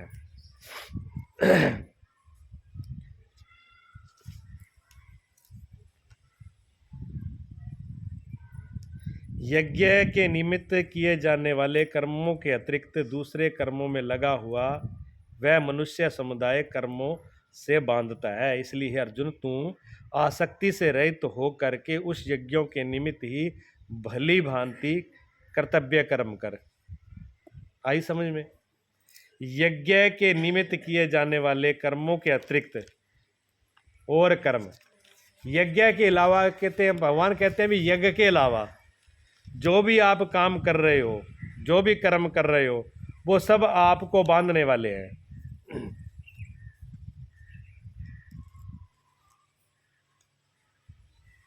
अब आप यज्ञ क्या समझोगे? सबसे पहले ये बताओ, यज्ञ की क्या समझ में आई? यज्ञ मैंने जो हवन करते हैं, अग्नि जला करके जो आहुतियाँ देते हैं, उसके अलावा जो कुछ करोगे वो सब व्यर्थ है, बेकार है। तो फिर वो एक यज्ञ में कब तक बैठे रहोगे? ऐसा तो नहीं बैठा जा सकता। तो एक बात तो तय है कि भगवान इस यज्ञ की बात नहीं कर रहे। ये बात तो तय है कि भगवान इस यज्ञ की बात नहीं कर रहे हैं। जो भगवान यज्ञ कह रहे हैं वो कोई और बात कह रहे हैं। ठीक है? जो हमारे हर वक्त हमारे साथ हर टाइम जिसको हम कर सकते हैं, उस यज्ञ की बात कह रहे हैं। यज्ञ का अर्थ है कि भगवान को सौंप करके, भगवान को चढ़ा करके जो कर्म करोगे वो यज्ञ है। उसके अलावा जो करोगे आप बंध जाओगे। आगे समझे? भगवान अगर बीच में नहीं है, परमात्मा अगर बीच में नहीं, अगर हमने परमात्मा को समर्पित नहीं किया, परमात्मा को नहीं चढ़ाया और हमने फिर कोई काम किया तो उसके जिम्मेवार हम ही है। फिर हम बंधेंगे उससे। और कुछ भी हमने किया, सब कुछ उस पर छोड़ दिया, उसी के भाव से किया कि मैं कुछ नहीं, सब कुछ आप ही हो करने वाले। क्या अच्छा है क्या बुरा मुझे तो ये भी पता नहीं है। सब कुछ उसको सौंप के कर दिया, फिर जिम्मेवार कौन है? फिर जिसको सौंप दिया वो जिम्मेवार है। जैसे पिता किसी बच्चे को बोल दे, या बेटा अपने पिता को कह दे कि पिताजी मैं तो आपकी आज्ञा से ये काम कर रहा हूँ, अब आप जानो, आपका काम जाने, मुझे कुछ पता नहीं इसमें फ़ायदा होगा नुकसान होगा, मैं तो आपके ही निमित्त आपने जो आज्ञा दी उसका ही पालन कर रहा हूँ। अब उसमें घाटा नफा लगे, उसका जिम्मेवार कौन है? बेटा है कि बाप है? बाप है। इसी प्रकार भगवान को सौंप करके कर्म हम नहीं करते हमारे, इसलिए तो हमारा यज्ञ जीवन सफल नहीं है। हमारा जीवन यज्ञ नहीं है, इस जीवन को ही यज्ञ बनाना है। इस पूरे जीवन को यज्ञ बनाना है। और पूरा जीवन यज्ञ कब बनेगा? जब पूरा का पूरा हम भगवान के ऊपर छोड़ देंगे। हम तो एक मिनट भी भगवान पे नहीं छोड़ना चाहते। हम तो भगवान पे अपने सिर की जूं नहीं छोड़ना चाहते, उसको ही खुद मारते हैं। नहीं, उसको ही पकड़ के खुद ही मारा जाता है, बड़ा तंग करा है। उस पर ही गुस्सा उतार लेते हैं। घर का दूध और घी भी किसी का भरोसा नहीं छोड़ते। बहू ना खा जाए, बहू सोचती है बहू ना खा जाए, है वो, उस पर ही भरोसा नहीं है।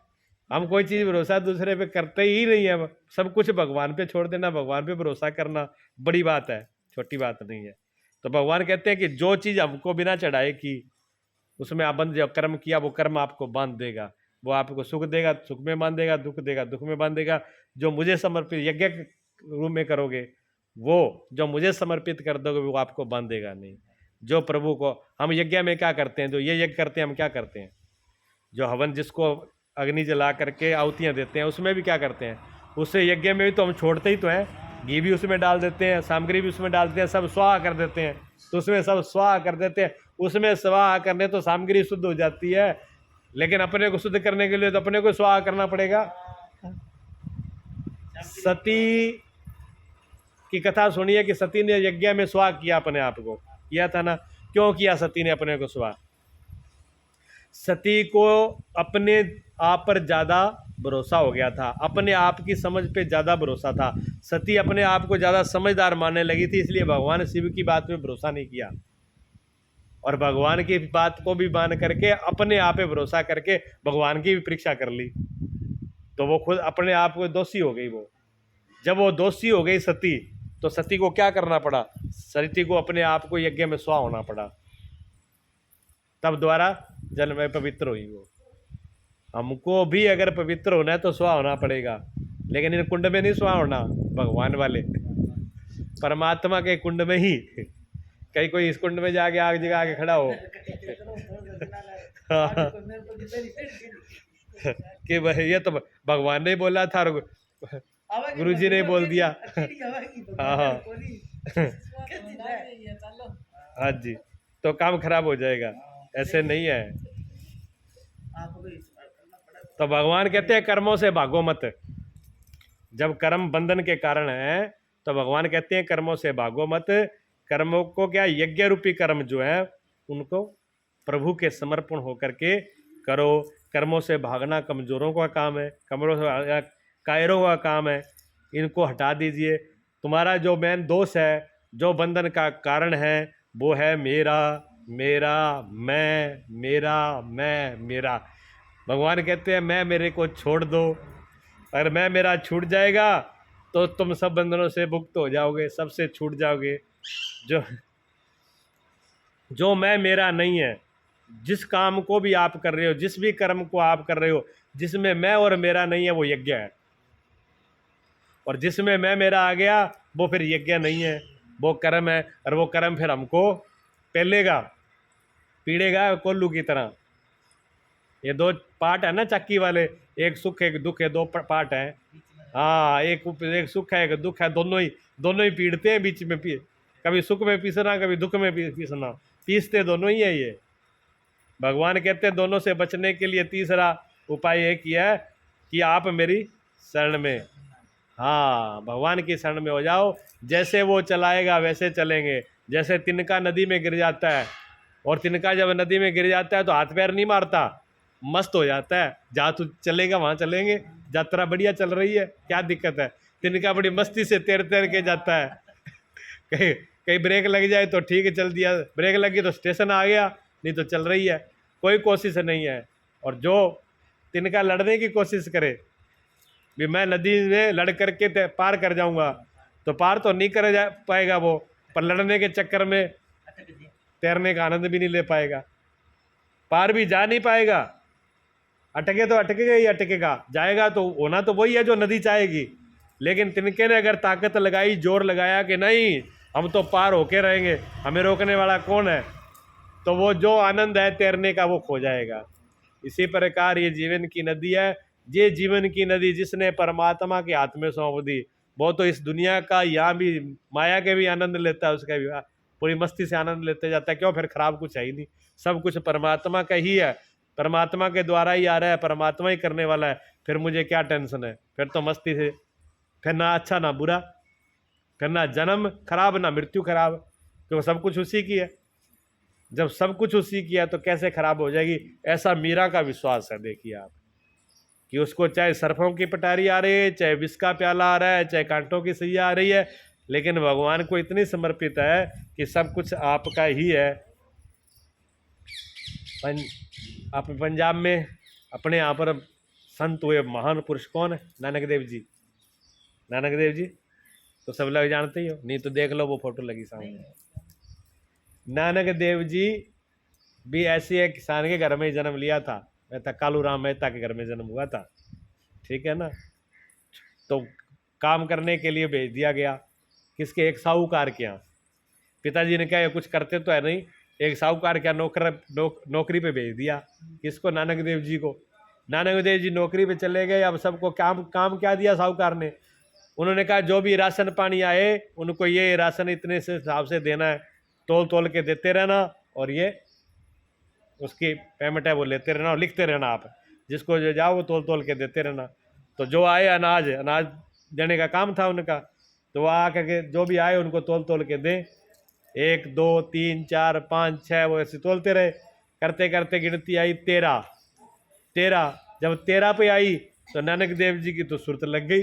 नानक देव जी तो कहीं पहुंच गए और ही नानक देव जी के अंदर तो नानक देव तो रहे ही नहीं, वहां से प्रकट अंदर स्वयं ही देव प्रकट हो गया। अब 13 अब लोगों ने कहा इनका दिमाग खराब है, ये 13 से आगे गिनती नहीं कर रहे और लिखते जा रहे हैं 13, जो आए पलड़ा भर के देते 13, जो लिख के आए 13, एक 13 ही लिखते रहे, 13 ही लिखते रहे, पूरा अनाज खत्म कर दिया। लोग कहने लगे नानक देव जी का दिमाग खराब हो गया। असल में उसी दिन ज्ञानी नानक देव जी ज्ञानी हो गए, उसी दिन उस चीज को पा गए। खुद मालिक आया, मालिक ने क्या कर रहे हो तुम, पागल हो गए, हटाओ नौकरी से। नानक देव जी ने कहा अब तेरे जैसी नौकरी करके क्या करूं, अब तो बड़ी नौकरी मिल गई, उस मालिक की नौकरी मिल गई, अब उसी का करूंगा, तेरा क्या करूं, रख तेरी नौकरी सब कुछ। नानक देव जी ने उसी से सब कुछ छोड़ दिया, 13 पर ही बात खत्म हो गई। तो नानक देव जी की तरह जो 13 पर आ गया उस दिन मैं खत्म है, 13 ही 13 है। लेकिन 13 तो हम करने के लिए तैयार नहीं, हम तो क्या करने के लिए तैयार है, हम 13 करने के लिए नहीं, हम तो मेरा करने के लिए तैयार है। मैं ना बड़ी चक्री पकड़ रखी है। तो भगवान कह रहे हैं अगर मेरा मेरा किया तो फिर बंधन है। क्या किया, यज्ञ के निमित्त किए जाने वाले कर्मों के अतिरिक्त दूसरे कर्म में लगा हुआ, यज्ञ के अलावा, यानी उनको सौंपे बगैर जो भी कर्म कर रहे हो वो मनुष्य कर्मों में बांधता है।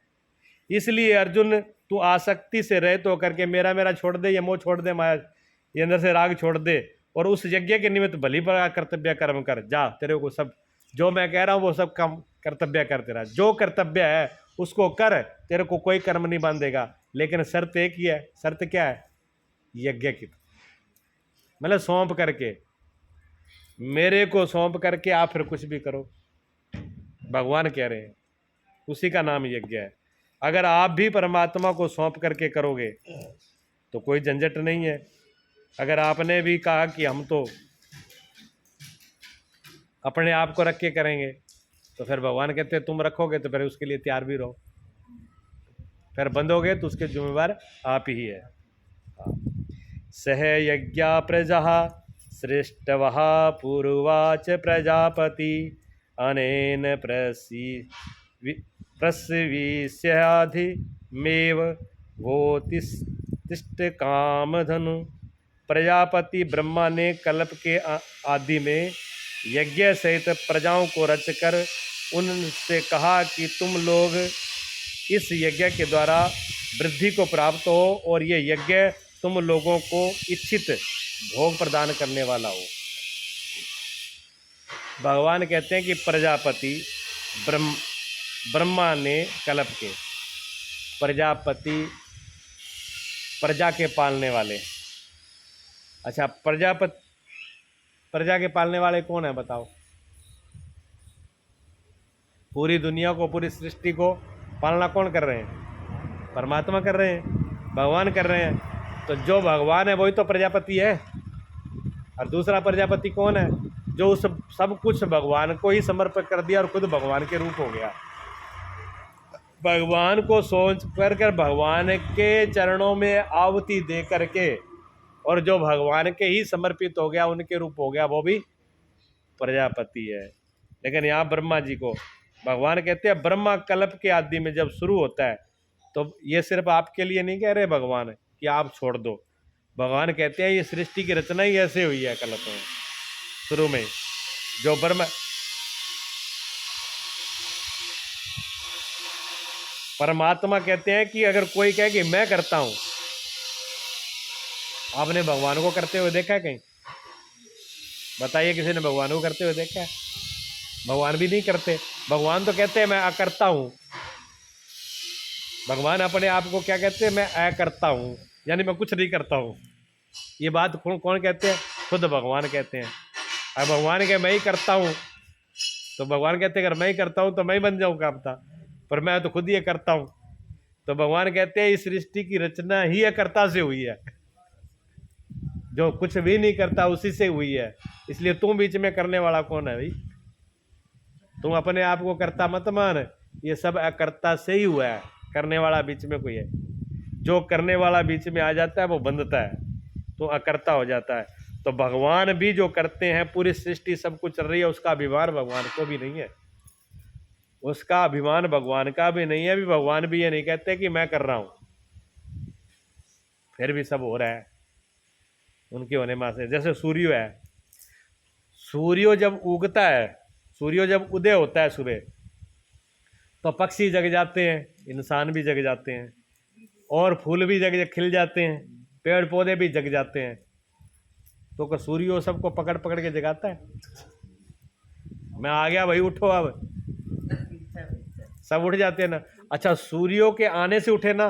जब सूर्य नहीं आए तब तो नहीं उठे थे, उठे तो सूर्यों के आने से, तो किया तो सब सूर्यों ने ना। तो फिर सूर्यों को ये अभिमान होना चाहिए कि सबको मैंने ही जगाया, पर सूर्यों को तो ये पता नहीं भी तुम जागे कब और सोए कब। सूर्य को तो यही पता नहीं है तुम कब जागे कब सो गए।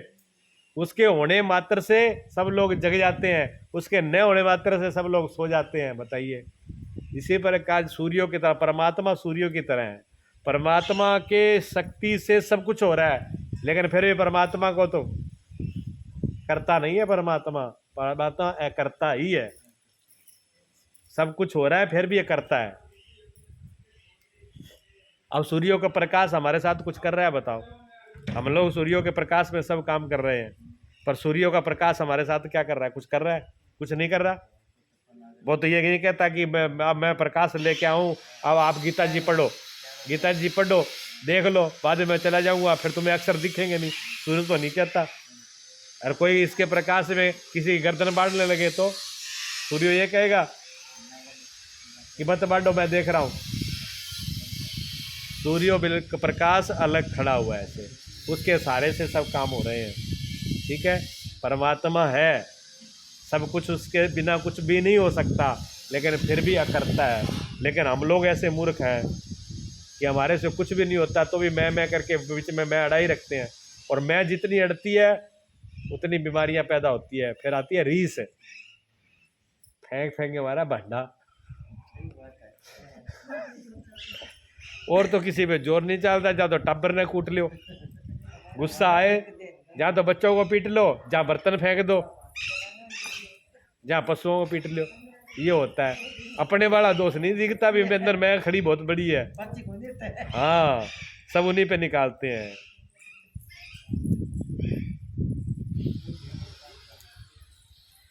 बिल्कुल परमात्मा कहते हैं ऐसे ही हो जाओ।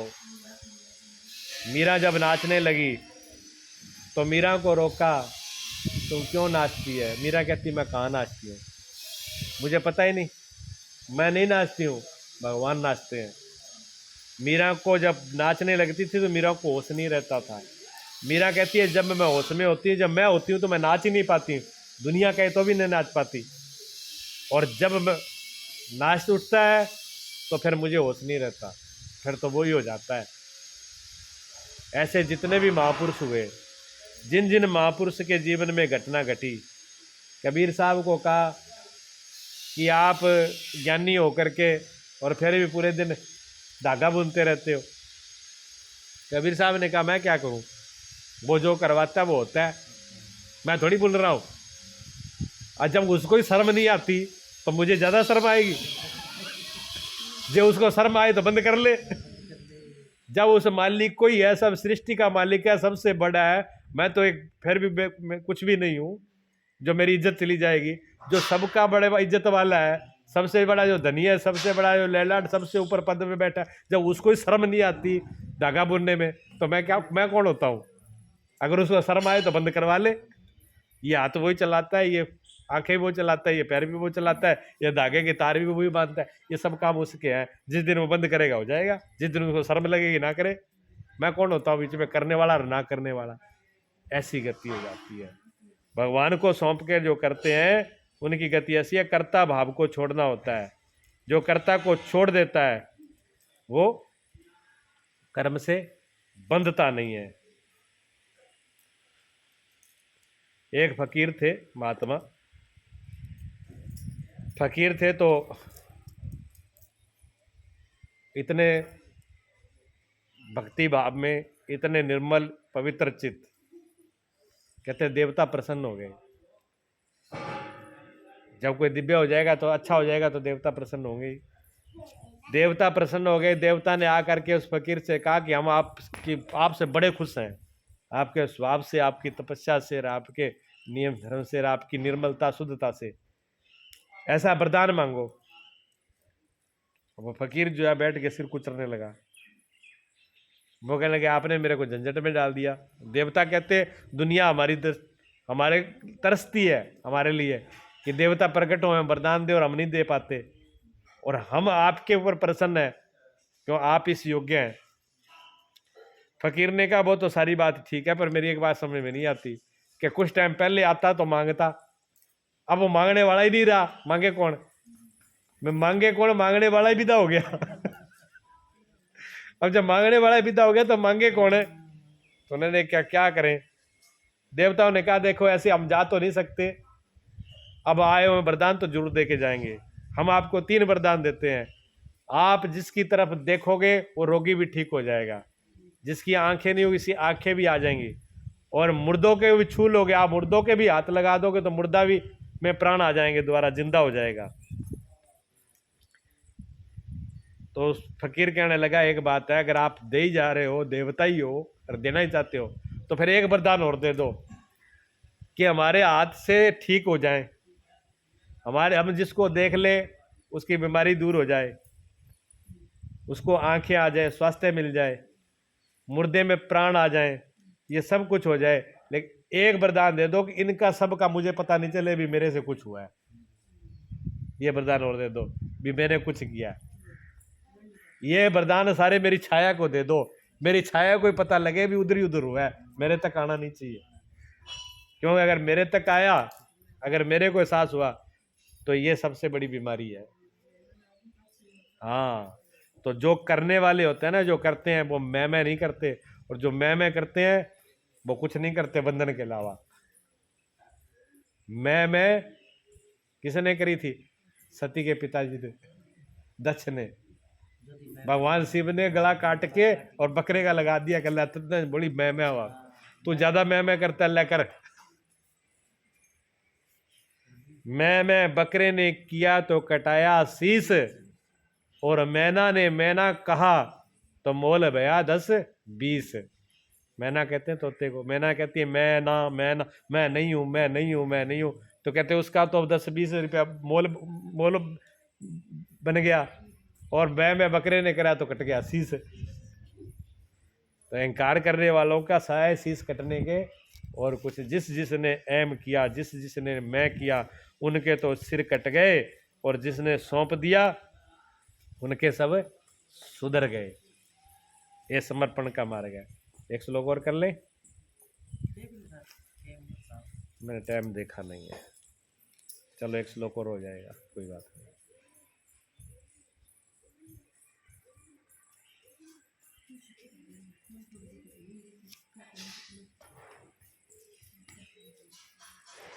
देवान् भावयतानेन ते देवा भावयन्तु वा परस्परं भावयन्तः सर्यः परमाप्स्वस्थः। तुम लोग इस यज्ञ के द्वारा देवताओं को उन्नत करो। पहले श्लोक में क्या बोला था कि प्रजापति ब्रह्मा भी आदि कल्प में यज्ञ के द्वारा ही इनको रचते हैं, ठीक है ना, यज्ञ सहित प्रजाओं के रच करके, यज्ञों के सहित इसकी रचना होती है। तुम लोग इस यज्ञ के द्वारा वृद्धि को प्राप्त हो, और ये यज्ञ तुम लोगों को इच्छित भोग प्राप्त करे। ये बात बताई 10वें में।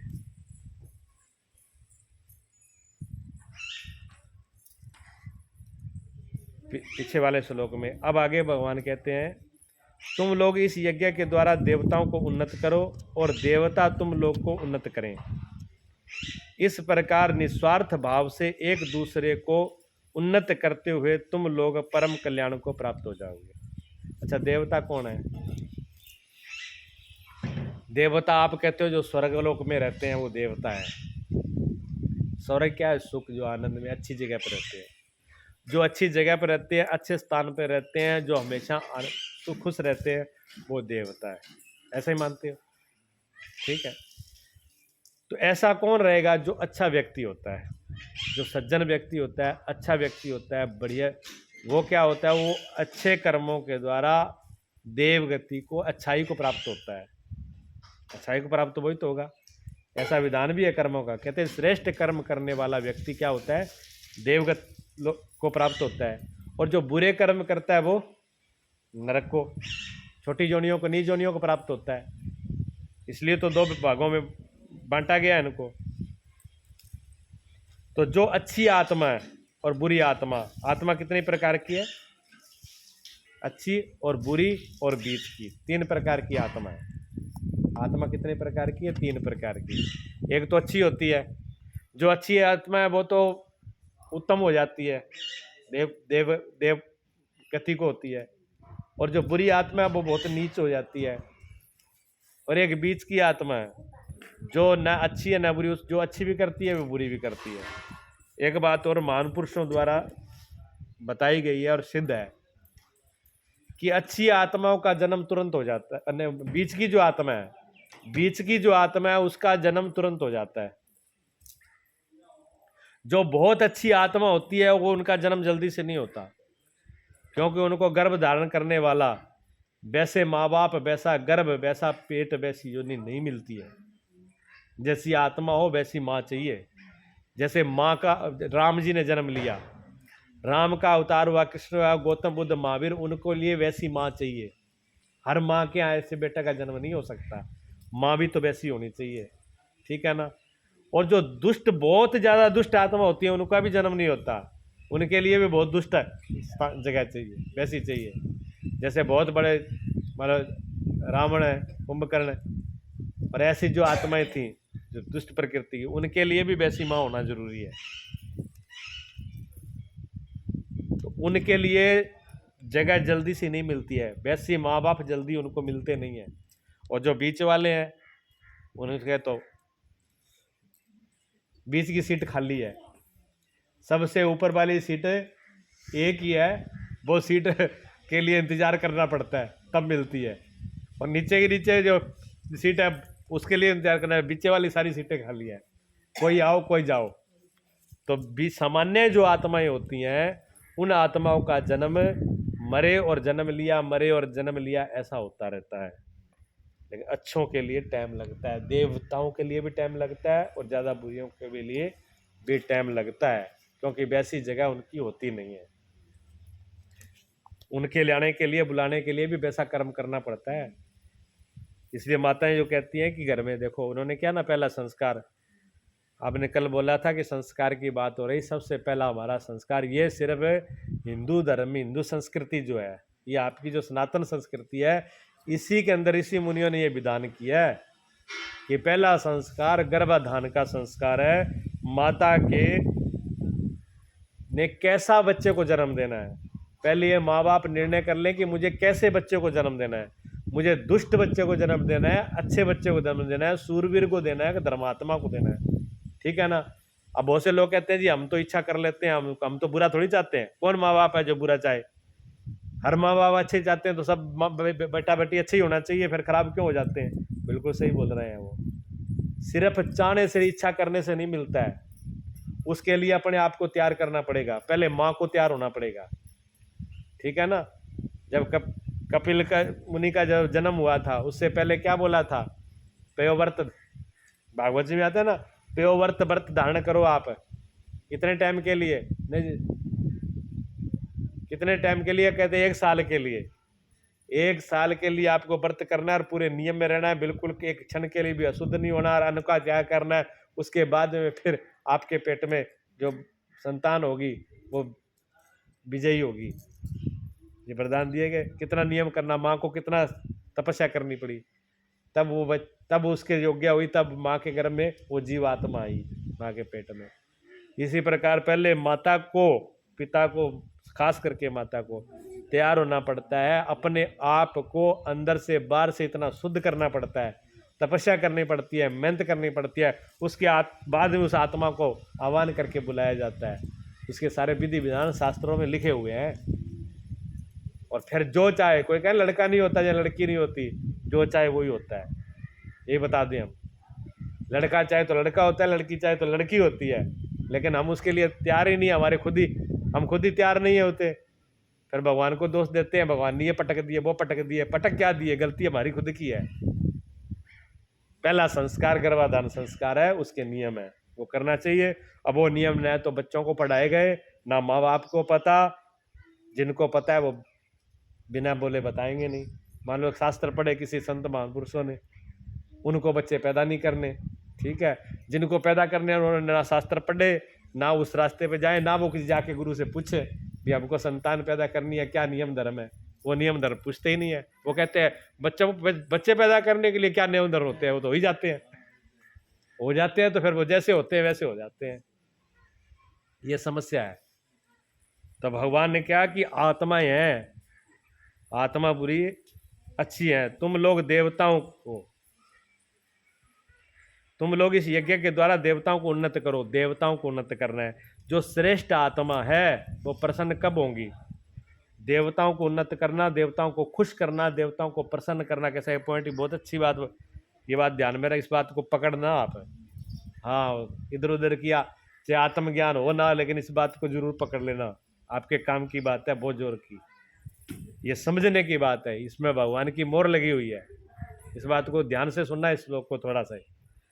कहते हैं बुरी, भगवान कह रहे हैं कि जब आप देवताओं की उन्नति करो, कहते देवता की उन्नति करोगे तो देवता आपके बिना मांगे ही आपकी उन्नति कर देंगे, बिना बोले ही आपको ऊपर उठा देंगे। आप देवता की उन्नति करो, तो कहते आप देवता की उन्नति कैसे करोगे, आप देवता की उन्नति कैसे होगी? कहते जो अच्छी आत्माएं हैं, जब आप अच्छे होगे, जब आप अच्छा करोगे किसी के साथ भी, यह नहीं कि मंदिर में जाके कर रहे हो कि यज्ञ में जाके कर रहे हो। यज्ञ का मतलब ये नहीं है यहाँ पर, यज्ञ का मतलब यही है कि आप परमात्मा को सौंपकर पूरे भाव के साथ जब किसी के साथ भी अच्छा करोगे।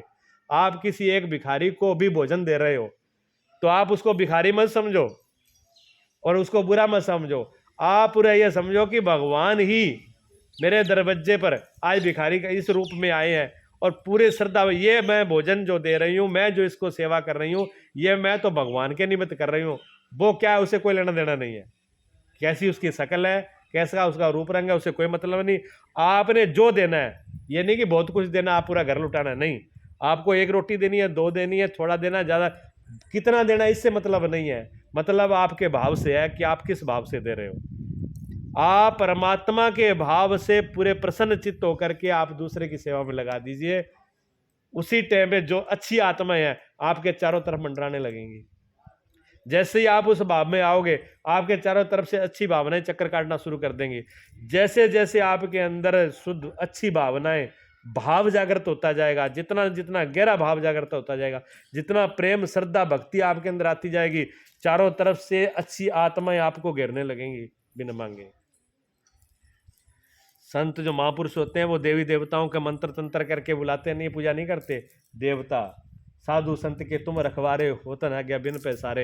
हनुमान चालीसा में आता है ना कि साधु संतों के तुम रखवारे, आगे पीछे हनुमान जी साधु आगे पीछे खड़े रहते हैं, बुलाने से थोड़ी खड़े रहते हैं, बिना बुलाए खड़े रहते हैं तैयार। सारे देवता इकट्ठे हो जाते हैं। देखा आपने, जब एक अच्छा आदमी जहाँ बैठता है वहाँ सब अच्छे बैठते हैं, जब एक जहाँ बुरा आदमी बैठता है वहाँ सब बुरा बैठते हैं। बुरे आदमी के सब आसपास बुरे आदमियों का झुंड इकट्ठा होता है, अच्छे आदमियों के पास सब अच्छे आदमियों का झुंड इकट्ठा होता है। अगर आप देवताओं के पास रहना चाहते हो, देवताओं की कृपा चाहते हो, तो आपको देवता जैसा होना पड़ेगा। आपके भाव पवित्र हो जाएं, आपकी आत्मा पवित्र, आप बिल्कुल निर्मल पवित्र छल कपट से रहे, चारों तरफ से देवता आपको घेर के खड़े हो जाएंगे। और इससे उल्टा आपने किया, आपके अंदर अगर कमी आई, भाव आपके कमजोर हैं, भाव आपके अशुद्ध हैं और आपके अंदर क्या है, तो आपको बुरी आत्मा घेरनी शुरू कर देंगी, आपको बुरी आत्मा घेरेंगी। अगर आप चाहते हो कि हमको बुरी आत्मा न घेरे, अच्छा ये बताओ, भूत प्रेत किसी महात्मा पास क्यों नहीं आते? आपने सुना है किसी महात्मा के पास भूत प्रेत आ गए, उसके ऊपर चढ़ गए हो? मेरे को तो आए थे, मैं तो जोर लगा के कहता हूँ मेरे पास बुला लेता हूँ। एक बार मैं चला गया उधर सरदारों के यहाँ पर, मैं तो वैसे ही जाके घर पे बैठा था, अब वो एक उनकी बहू थी, वो बड़बड़ाने लगी तो वो सरदार आ गया। सरदार कहते बाबा जी, मैंने कहा हाँ। क्या कुछ बोल दिया? मैं बोल दिया। क्या बोल दिया? कहते सुन लो। क्या मैं कौन है? कहते से कुछ हैगा, बोल दिया। मैं बोल दिया, फिर तू सुन ले। मेरे को क्या कह रहा है? तू सुन ले, मैं क्या करूँगा? हाँ, तो क्या नहीं, तू सुनो तो सही, मैं क्या बोलती है? कहने से कोई बोलता है, मैं बुलाओ फिर की बोलता है। जब उसके अंदर वो बोली क्या मैं देखो, वो सरदार कहने लगा तू थे क्यों आई? मैनू चंगी लगती है, मैं देखो रहनी हाँ। जब मैंने उसको कहा, मैंने कहा ये चंगी लगती है, मैं चंगा नहीं लगता तेरे को? क्या तुसी चंगे तो हो गए हो? तो फिर मैं तू चंगी है तो तू इसको छोड़, मेरे पास मेरे साथ चल। ना ना, मैं तुहाडे कोल नहीं आना। मैं क्या, मेरे को जगह बहुत है, आश्रम में जगह बहुत है, सुबह शाम भारी झाड़ू लगा देना, और जो तू खाई पिलाई खिला दूंगा मैं। ये क्या खिलाएगी? करना ना मैं ये तेरे क्या कहे, मैनू वधिया चीज खिलांदी है। फिर मैं कहते कोल आई किवें? कहे ना सुगंध सेंट सुंट ला के बहुत चंगी तरह रहिंदी है। फिर मेरा मन कर गया है तो मैं इहदे नाल रहिंदी हाँ। तो मैंने कहा तू मेरे को आ जा भाई, मैं तेरू लड्डू भी खवाऊंगा, हलवा भी खवाऊंगा। तो मैं कहा तेरे को सब कुछ खिलाऊंगा मैं, तू मेरे साथ आ जा। मैंने जी बहुत कहा, पर उसने हाँ नहीं करी। ना ना ना, आप तो मेरे को छोड़ा ही नहीं, मेरे पास ही नहीं आना। हाँ, तो फिर मैंने कहा सुन, अगर मैं पास नहीं आना, हकीकत बता रहा हूँ आज मैं ये बात, कोई मंत्र नहीं किया, कोई तंत्र नहीं किया, कोई कुछ नहीं कहा, उसके घर में उसके ऊपर जो भी आत्मा सवार थी, जो चीज बनी है वो है। गीता विषय इस बात की ये भी सत्य है, परमात्मा ने सृष्टि के अंदर सब चीजें बनाई है, वो है भी। मैंने उसको कहा कि मैंने क्या, फिर बात सुन ले, अगर तू मेरे साथ नहीं जा रही है तो आज तक तो तू जो ठीक है यहाँ रही, लेकिन आज के बाद इस घर में हमारा आना हो गया। इस घर में आज से हम रहेंगे, और जहाँ हम रहते हैं वहाँ तुम्हारा कोई काम नहीं है, इसलिए अब इस घर को छोड़ के जहाँ जाओ, तुम्हारी इच्छा वहाँ जाओ, आज के बाद इस घर में नहीं रहोगे तुम। उसी दिन चली गई वो। उसके बाद उनके घर में वो नहीं आई। इतनी बात सही, कोई ज़्यादा बात नहीं हुई। हाँ, तो जहाँ संत रहते हैं, जहाँ संत चले जाते हैं, वहाँ बुरी आत्मा नहीं खटक रहती हैं, उनके दार हो जाते हैं। कारण एक ही है कि हमारी हमको अपने आप को सही करना पड़ेगा। अगर हमारे ही भाव, भगवान कह रहे हैं भाव देखो, अगर आपका भाव नहीं है और आपने मंदिर में पूजा करी, पूजा ना करी ना के बराबर है। अगर आपका भाव नहीं है और आपने यज्ञ में खूब घी डाला, खूब आहुतियाँ डाली, खूब ये सामग्री फूंक दी, खूब पैसे खर्च कर दिए, कोई भगवान तक पहुंचने वाला नहीं है। अगर आपका भाव है तो वैसे का आगे भगवान की मूर्ति नहीं है, मंदिर नहीं है और यज्ञशाला भी नहीं है। अगर आपका भाव पूर्ण है और पूर्ण भाव से आपने बोल दिया तो वो काम भगवान के पास तुरंत पहुंच जाएगा, भगवान आपकी तुरंत सुन लेगा और वो काम होता है।